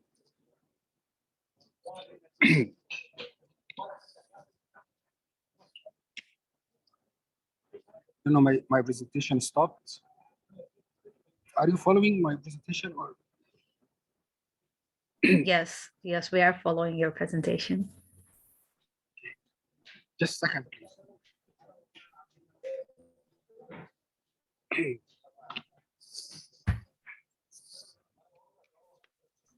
These some case studies, actually, one of the museums that it proves that museum played a role for peacemaking is in Iraq, in Baghdad Museum. And there was like conflict, of course, still in Baghdad, in Iraq. And there was some conflict between tribes, political and social tribes. And then when they agreed to have like a peace agreement, they agreed on everything, where to sign the agreement. Everyone wants to sign the agreement in his home city. So someone very wise came with an idea that let's sign the agreement inside Baghdad Museum, the Iraqi Museum, which is the oil. It's presented all the culture, heritage, and history of Iraq, which is very, very interesting here that everyone agreed. No one argued this. Not even if they didn't agree to have a mosque, because in a mosque, and there's also Christian people there. So why we have it in this mosque? Why we don't have it in that mosque? So they all agreed to have it in the home of Iraqi history. Also in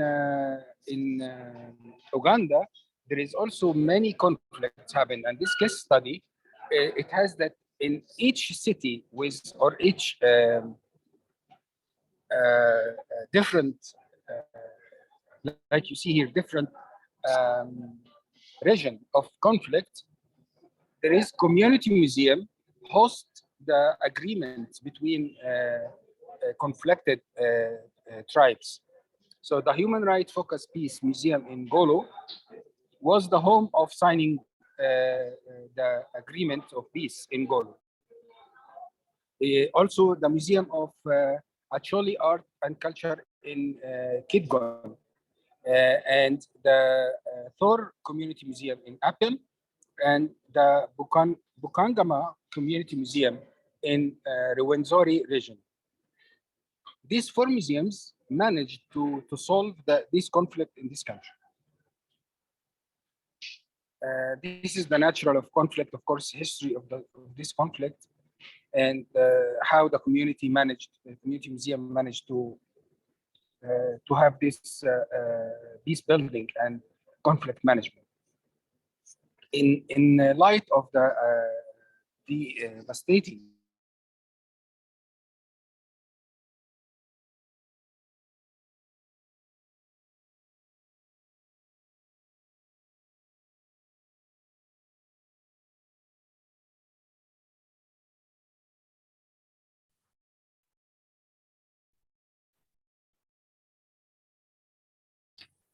Dr. Isa?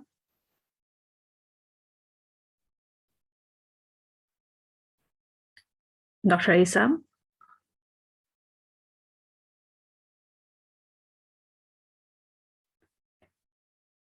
Can anybody hear me? Yes, we hear you. Okay. Seems like we're having certain issues then. Let's wait for a while.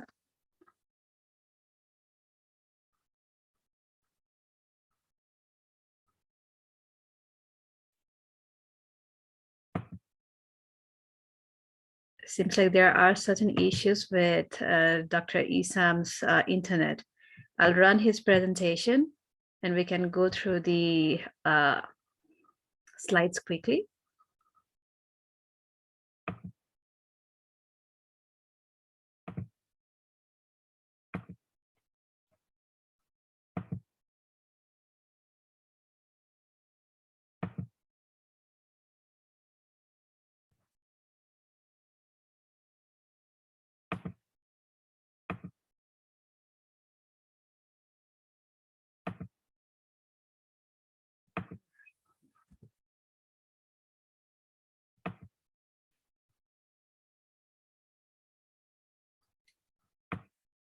Can everybody see the screen?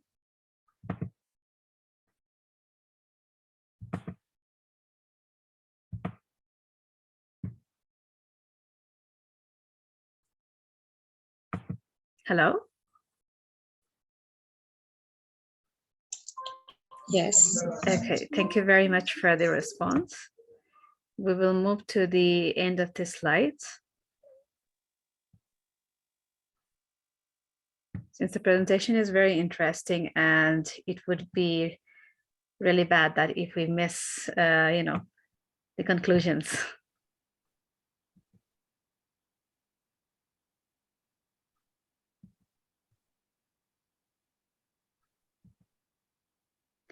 I'll just move the slides over, and if anybody's interested to, if anybody's interested regarding the presentation of Dr. Isam, then please do let me know. I will share the presentation with you.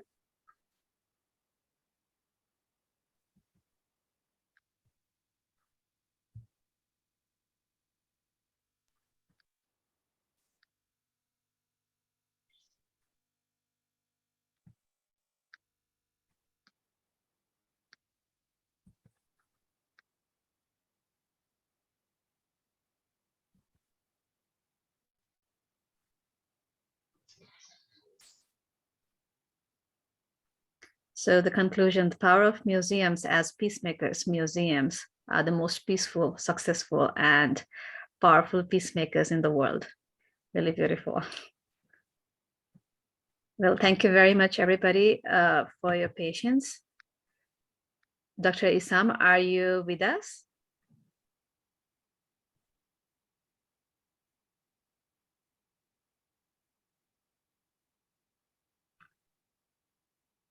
Okay. Well, let us move to the next presentation. So our next presenter is Mr. Suresh Lakhi. He's the president of National Committee of ICOM Nepal. Sorry for the disturbance at the background. Well, he is presenting on the role of the wood carver for the restoration on heritages. Mr. Suresh, are you with us? Hello? Yes. Yes, sir. I don't know if Sorry, my presentation finished complete or it cut, because after I finished, I found that I am out of the meeting. Sorry, Dr. Isam, there seemed to be a network issue. So I ran through your, last slides of presentations. Sorry, would you like to say any closing remarks regarding your presentation? Which one is the final that you received? Actually, I just from my side. Okay, so like how many slides at the end? Let me check. Okay, so we actually. I'm sorry for that. I was speaking. I don't know if I was out of the meeting. All right. No, it's good. I think we were actually at the slide related with the case of Sudan when we Okay, stopped. that was almost finished. All right. And so the final slides, actually, I was talking about the power of museums as a peacemaker, that through these case studies and through what I represent, how many more than 170 museums of peace all over the world, that the museums are the most peaceful place and the most powerful peacemaker in the whole world. And we can do it as heritage and museums expert and people works and link between heritage and peace. The last case study that I want to, I talked about in the beginning, which is the Museum of Crossroads of Civilization here in Dubai. Actually, this is the first and only museum in the whole world, in the Arabic world, especially in the Arabic world, who representing the case or it's not a slide actually, but this museum has a special exhibition of the Holocaust, which shows how at that time of the Holocaust, the Arab people were helping the Jewish people to survive and move from the dangerous area that has the conflict and hide them in their own houses and protecting them in their own houses in the Arab countries. And this exhibition in this gallery is a fixed gallery now in this museum. The museum called Crossroads of Museums, founded by Mr. Ahmed al-Mansouri from Dubai Emirate, UAE. And actually that will drive me to for my next initiative that I want to build, which is Heritage for Peace and Peace for Heritage. I'm working on it now. After I finish it, I will announce it also. So together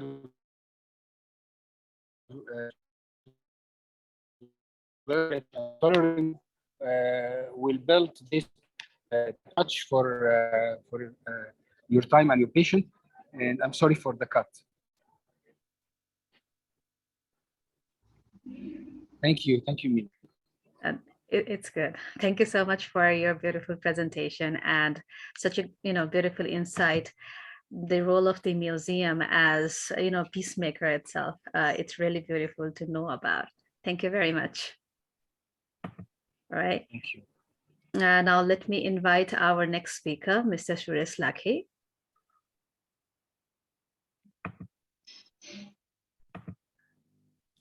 Thank you very much, Mina, for inviting me all over the Ivcom family. It's for this opportunity. Can I share my screen? Yes, please. Yeah, Vasily? The screen is shared, but we can't see the screen right away. Maybe it will take some time. Any problem? Sorry, we can't see the screen. Yes, now we can see the screen. Please proceed. Yeah, it's I can see my screen. Yes, we can see the screen. Yeah, okay, great. My presentation is especially it's not to kind of research, but it's my experience, which is in Nepal is 2015 is great earthquake. It's not the disaster only, but it's the opportunity our skill also. After the earthquake, so many youngsters are involved in restoration project and to learn the carving and to make the promotion wood carver also. So this presentation, especially in Patan Darbar Square, which is after the earthquake, which is especially in the wood carving to restore our heritage. How can it slide change? Oh. Why is not changing? Yes. I think, you know, Then right, yes. Yeah. It's a little bit out graphical.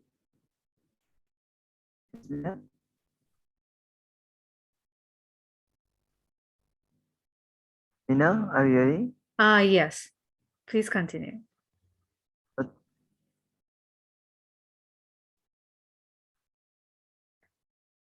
Yeah. Um, Especially in Kathmandu Valley, it belongs to three ancient city which had a more than decade history, which belongs the history, culture, with the medieval art and architecture. And the Kathmandu Valley is the the art and culture is full of the till now. The ancient city is Kathmandu, which is the Kantipur, Bhaktapur is Patgaon, Latipur, Patan.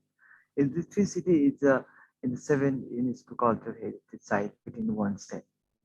Actually, Nepal is earthquake-prone country in years. The first recorded earthquake was occurring in 2001, 12, 24 AD. The earthquake after 1833 and 1934 still keep us the memory. In 2015, the earthquake with the 7.8 magnitude and its epicenter in Gurkha district in west from the Kathmandu. It affected many of cultural sites as well as local community houses. This is one of photographs of 1934 earthquake, which is still memory in our memory.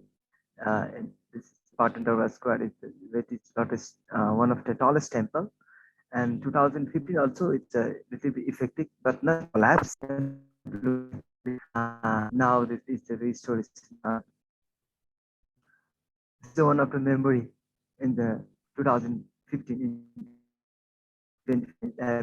6 a.m. This earthquake is most of the damages and completely collapses two temples. This is Harishankar in 17th century, and this temple is 15th century temple. And at the time, it's most of the panic time in the museum visitor and research visitor also in entering into our square.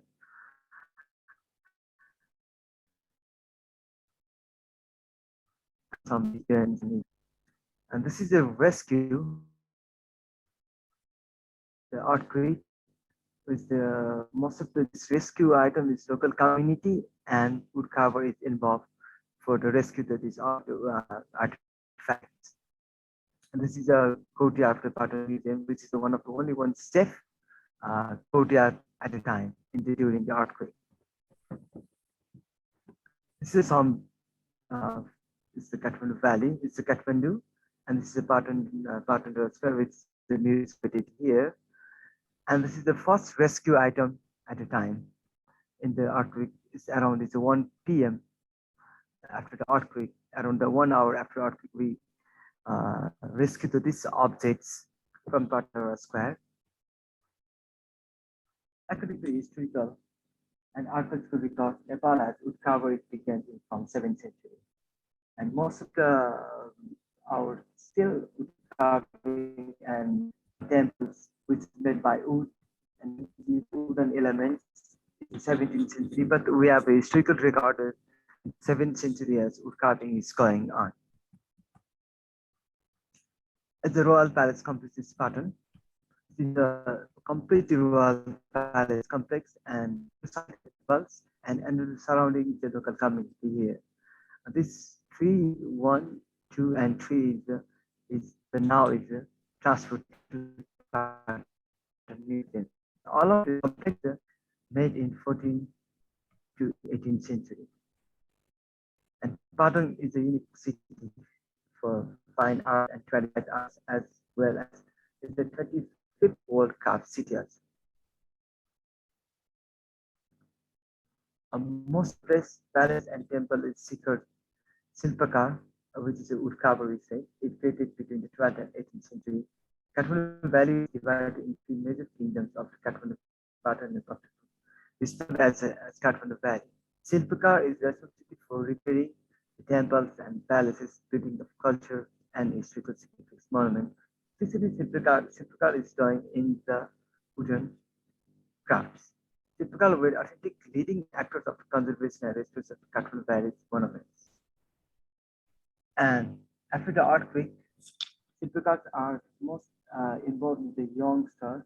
They are carving and they are restoring our wooden monuments. This is a very skillful and very miniature work, and this needs more passion also. And especially in Kathmandu Valley, after the wood carver assembled after the earthquake, when it is collecting the rubbles from the earthquake site and temples, at a time we have luckily it's skillful wood carver, and they are assembling all of the craftsmen, and they are sourcing and the small pieces of wood carving, and tactfully and skillfully they are assembling. It's very hard to find which part of the window and which part of the strut and which part of the torana. It's very difficult.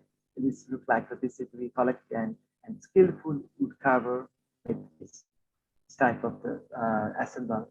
This is this window is has more than 25 pieces. It's a small wood carving, and is the restoration process. We are according to our law and according to this law also, we have to use and pass and wall thing. So our skillful wood carver just rescue this type of join the small pieces of wood and then it carving. As well, not only after carving, but our wood carver is the main role to make the monuments. And so because our traditional all of the temples are made wood, and then the raptor, they are all of the wood carver, and master wood carver is at the top, and they are instructed to how to put into this wood raptors. It's finally wood carver make this type of the roof raptor, and it's skillful and it's very hard and risky. Skillful wood carver is we have to praise and we have to appreciate also. They make the miniature wood carve with photograph and to reuse the old artifacts. All of the wooden monuments were created by Silpikar community. Without Silpikar community and without wood carver, we can't imagine of our heritage today. So Silpikar is now they are transferring their skills and to other people, and most of the in Kathmandu Valley, Silpikar are to this generation by generation, they are transferring knowledge and skill to other Kisan. And now, right now, also it's still practice, but it's very few. It's a collection of artists from the art tables. The health cover and mission community is a monument with the faith. And Silpikar schools play major role in reviving the Nepal heritage because they have so many passionate and so many skillful. Master wood carver is one of the Silpikar. This is one of the master wood carver who make the term like this is some simple photographs. This is before the earthquake and it's during the earthquake. It's the 15th century temple, which is the wood carving is reused till now. And at last, without Silpikar, we can't imagine repeated monochromatic.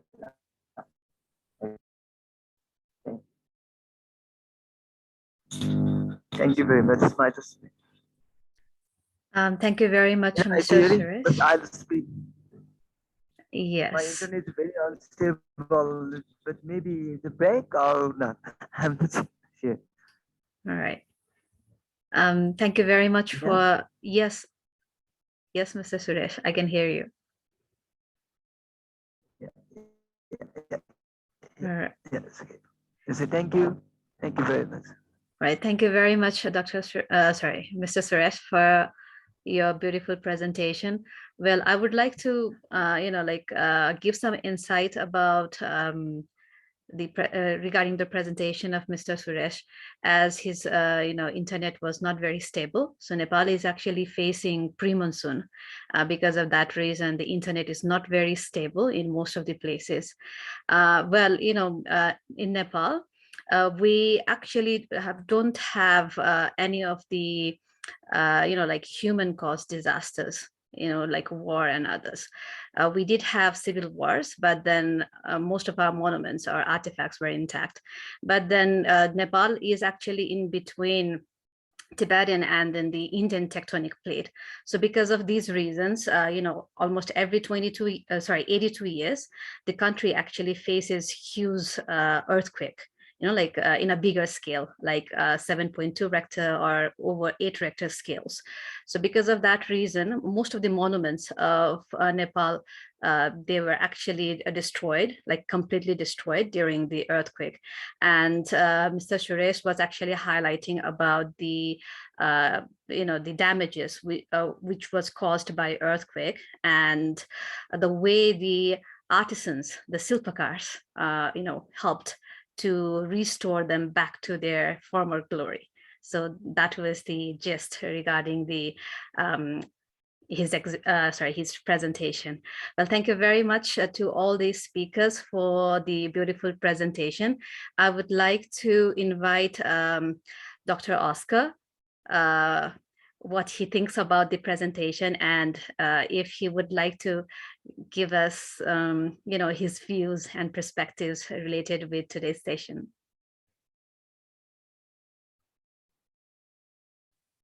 Dr. Oscar, are you with us? Yes, we are trying again. Once more. All right, please. Here we go.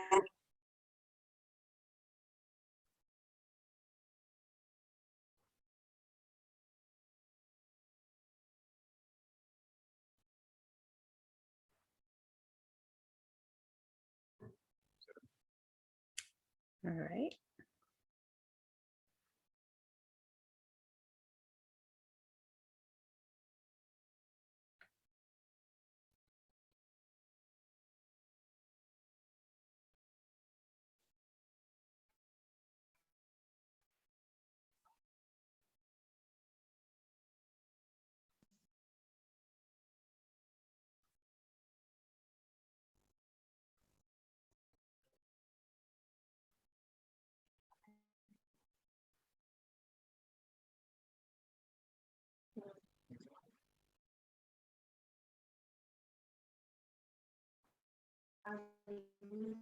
Excuse me.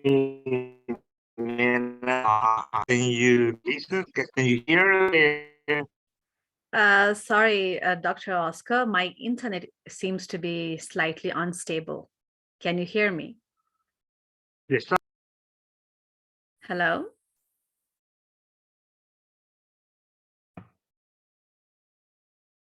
Can anybody hear me? Hello? Dr. Oscar, can you hear me?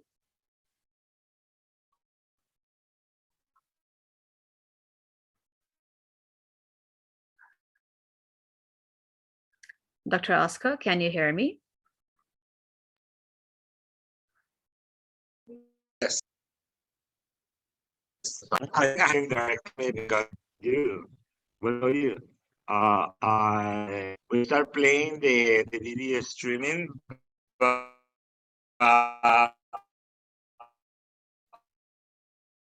it seems that they have no sound service. We're trying last time again.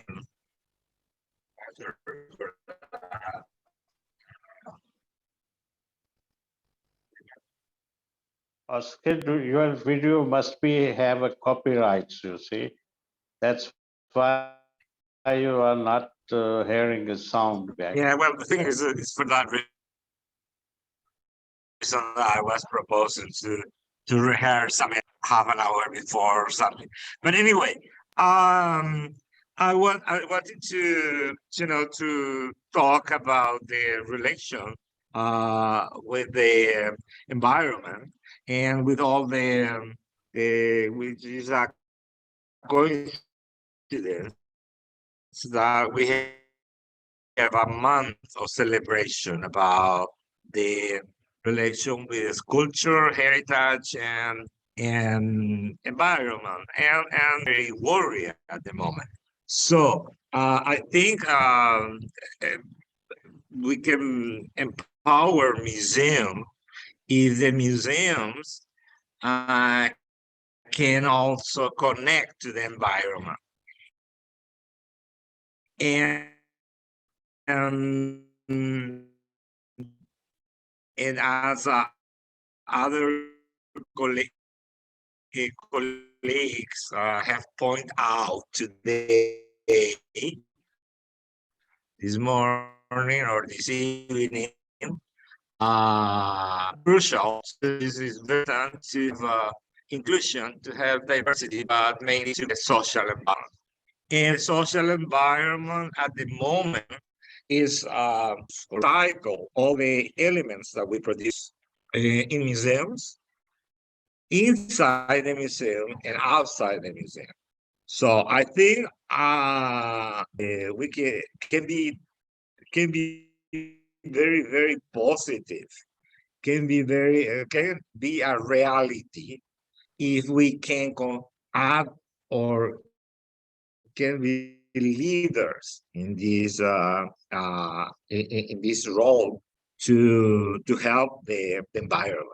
And especially we recently had a meeting in Paraguay with Intercom president, our dear Okoranga Ojan, and we were discussed that maybe we can organize in Prague a working group on the subject of this subject, and that means how we use, reuse, or recycle all the all the materials that we deal with in a museum, especially when we have exhibitions. And in that point, we were thinking and talking to Antonio Rodriguez from the International Exchange Exhibition Committee, because they know much how much material they have to use when they move some objects, say paintings, sculptures, and furnitures, whatever, from one country to the other, or from one museum to another museum. I think this is a very key point. Unfortunately, I prepare a very good, an interesting video which focus on that subjects and refer to the celebration that, for instance, ICOM start on April 18, talking about heritage and climate. And also at UNESCO, the Earth Day that was last week, we were very much involved in this subject. And I think in terms of museums, in terms of collections, in terms of archaeological and historical sites, we haven't started yet to talk seriously about this subject. And it's like, even, I mean, we call, there is a strong difference, even at the UNESCO level or nation levels, where the green people who work with the environment and who work with all the, it's like there are two words that we, and in this reason is that I wanted to show some experiment start from culture or from archaeological sites or from historical sites, and which trying to deal and to reflect on that. Also, I wanted to show some images from Paraguay cultural UNESCO sites, World Heritage sites, which are also Jesuit missions, which are very familiar to ASPAC region. Especially, I mean, in places where the Jesuits also have moved and worked in the 17th and 18th centuries, in places as Macau or even in India, several places in India, Ceylon, whatever, and also in Africa. And in all Latin America, it's a sort of network.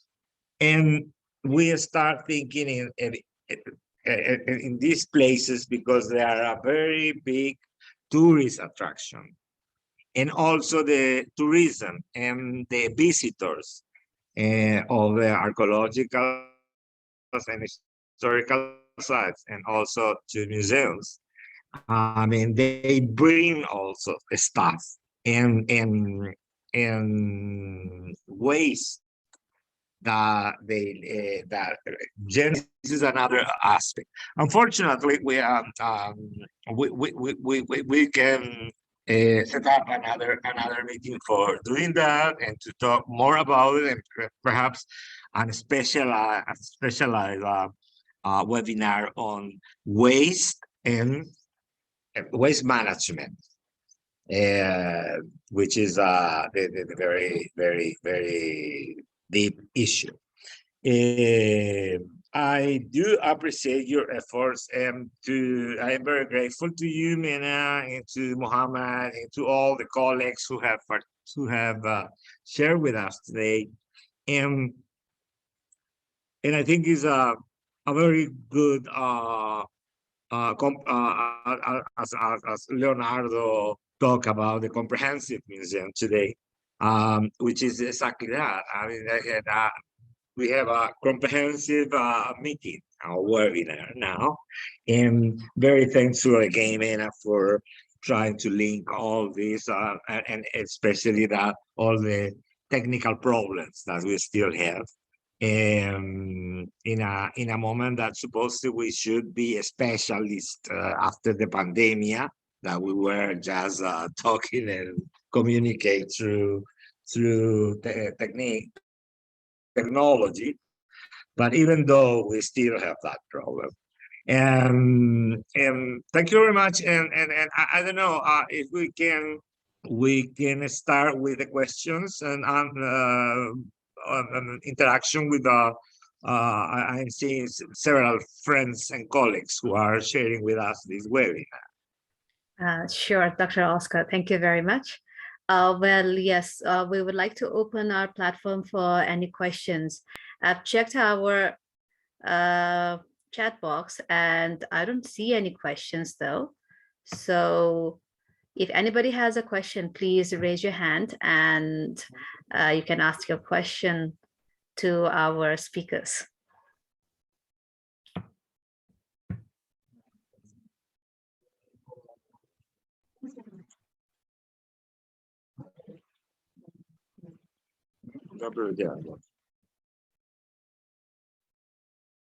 Yes, our attendees, do you have any questions?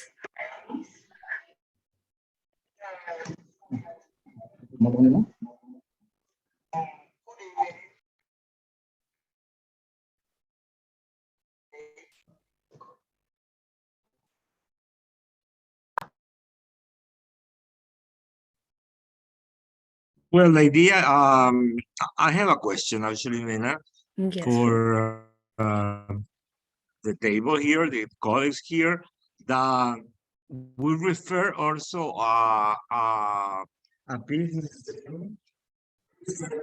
museum. We refer to a museum of conscious or Holocaust museums. We also have one in Paraguay, by the way.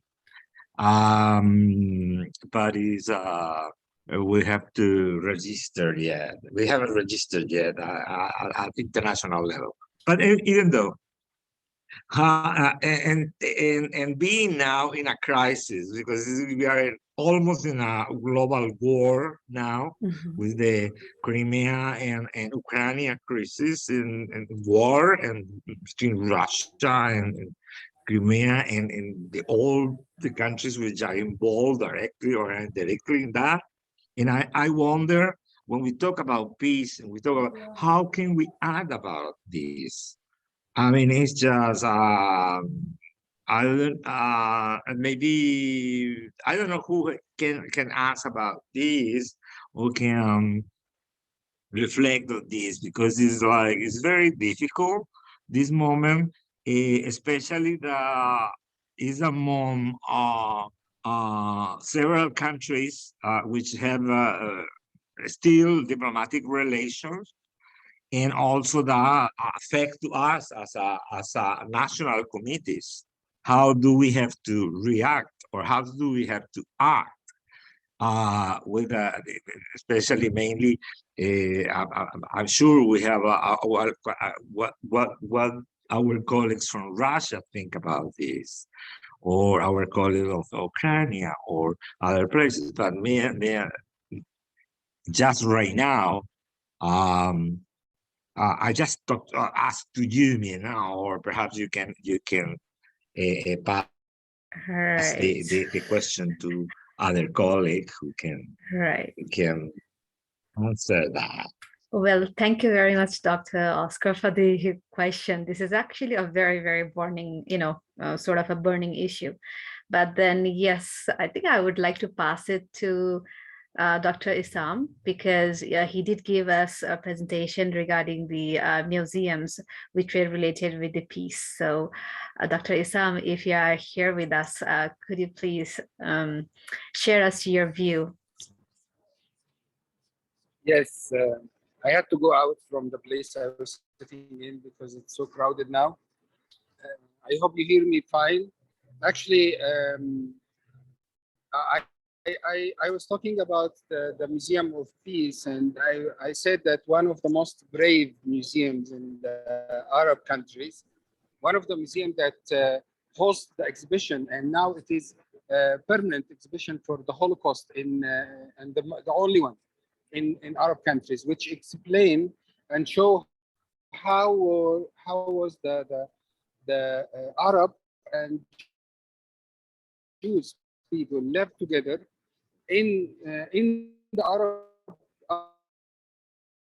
Arabic world without any conflict before the recent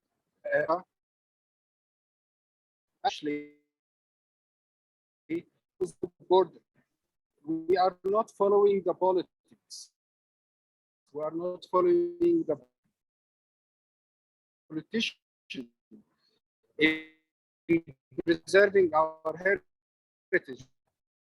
We are following our passion. So we share whether we are Russian or Muslim, Buddhist, no matter what is our color, our passion is our identity, our heritage, human. My idea is I'm going to explain the coming initiative that I'm talking about, that I will work. I will announce it. It's Heritage for Peace and Peace Heritage initiative that global goal of international peace. And I don't need to prove this because this is what we day-to-day practice that we are having.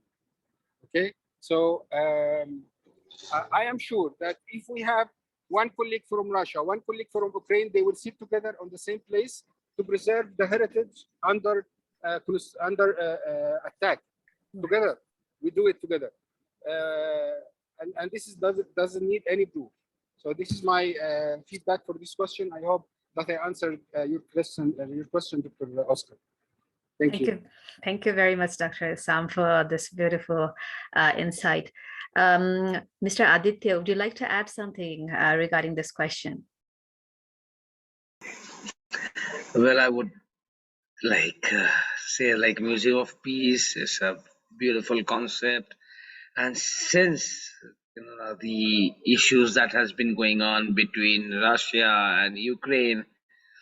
So I would agree to what Dr. Isam said, like two countries, they need to sit down, they need to sort out their matters, and they come to a conclusion that like if we keep on doing this, like it's the only heritage that we are losing.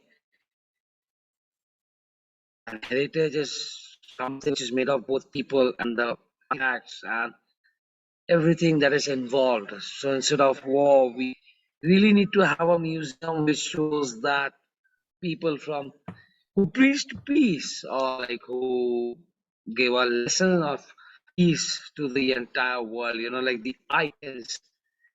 I do believe that like we must have, for me, I would like to say that like we could have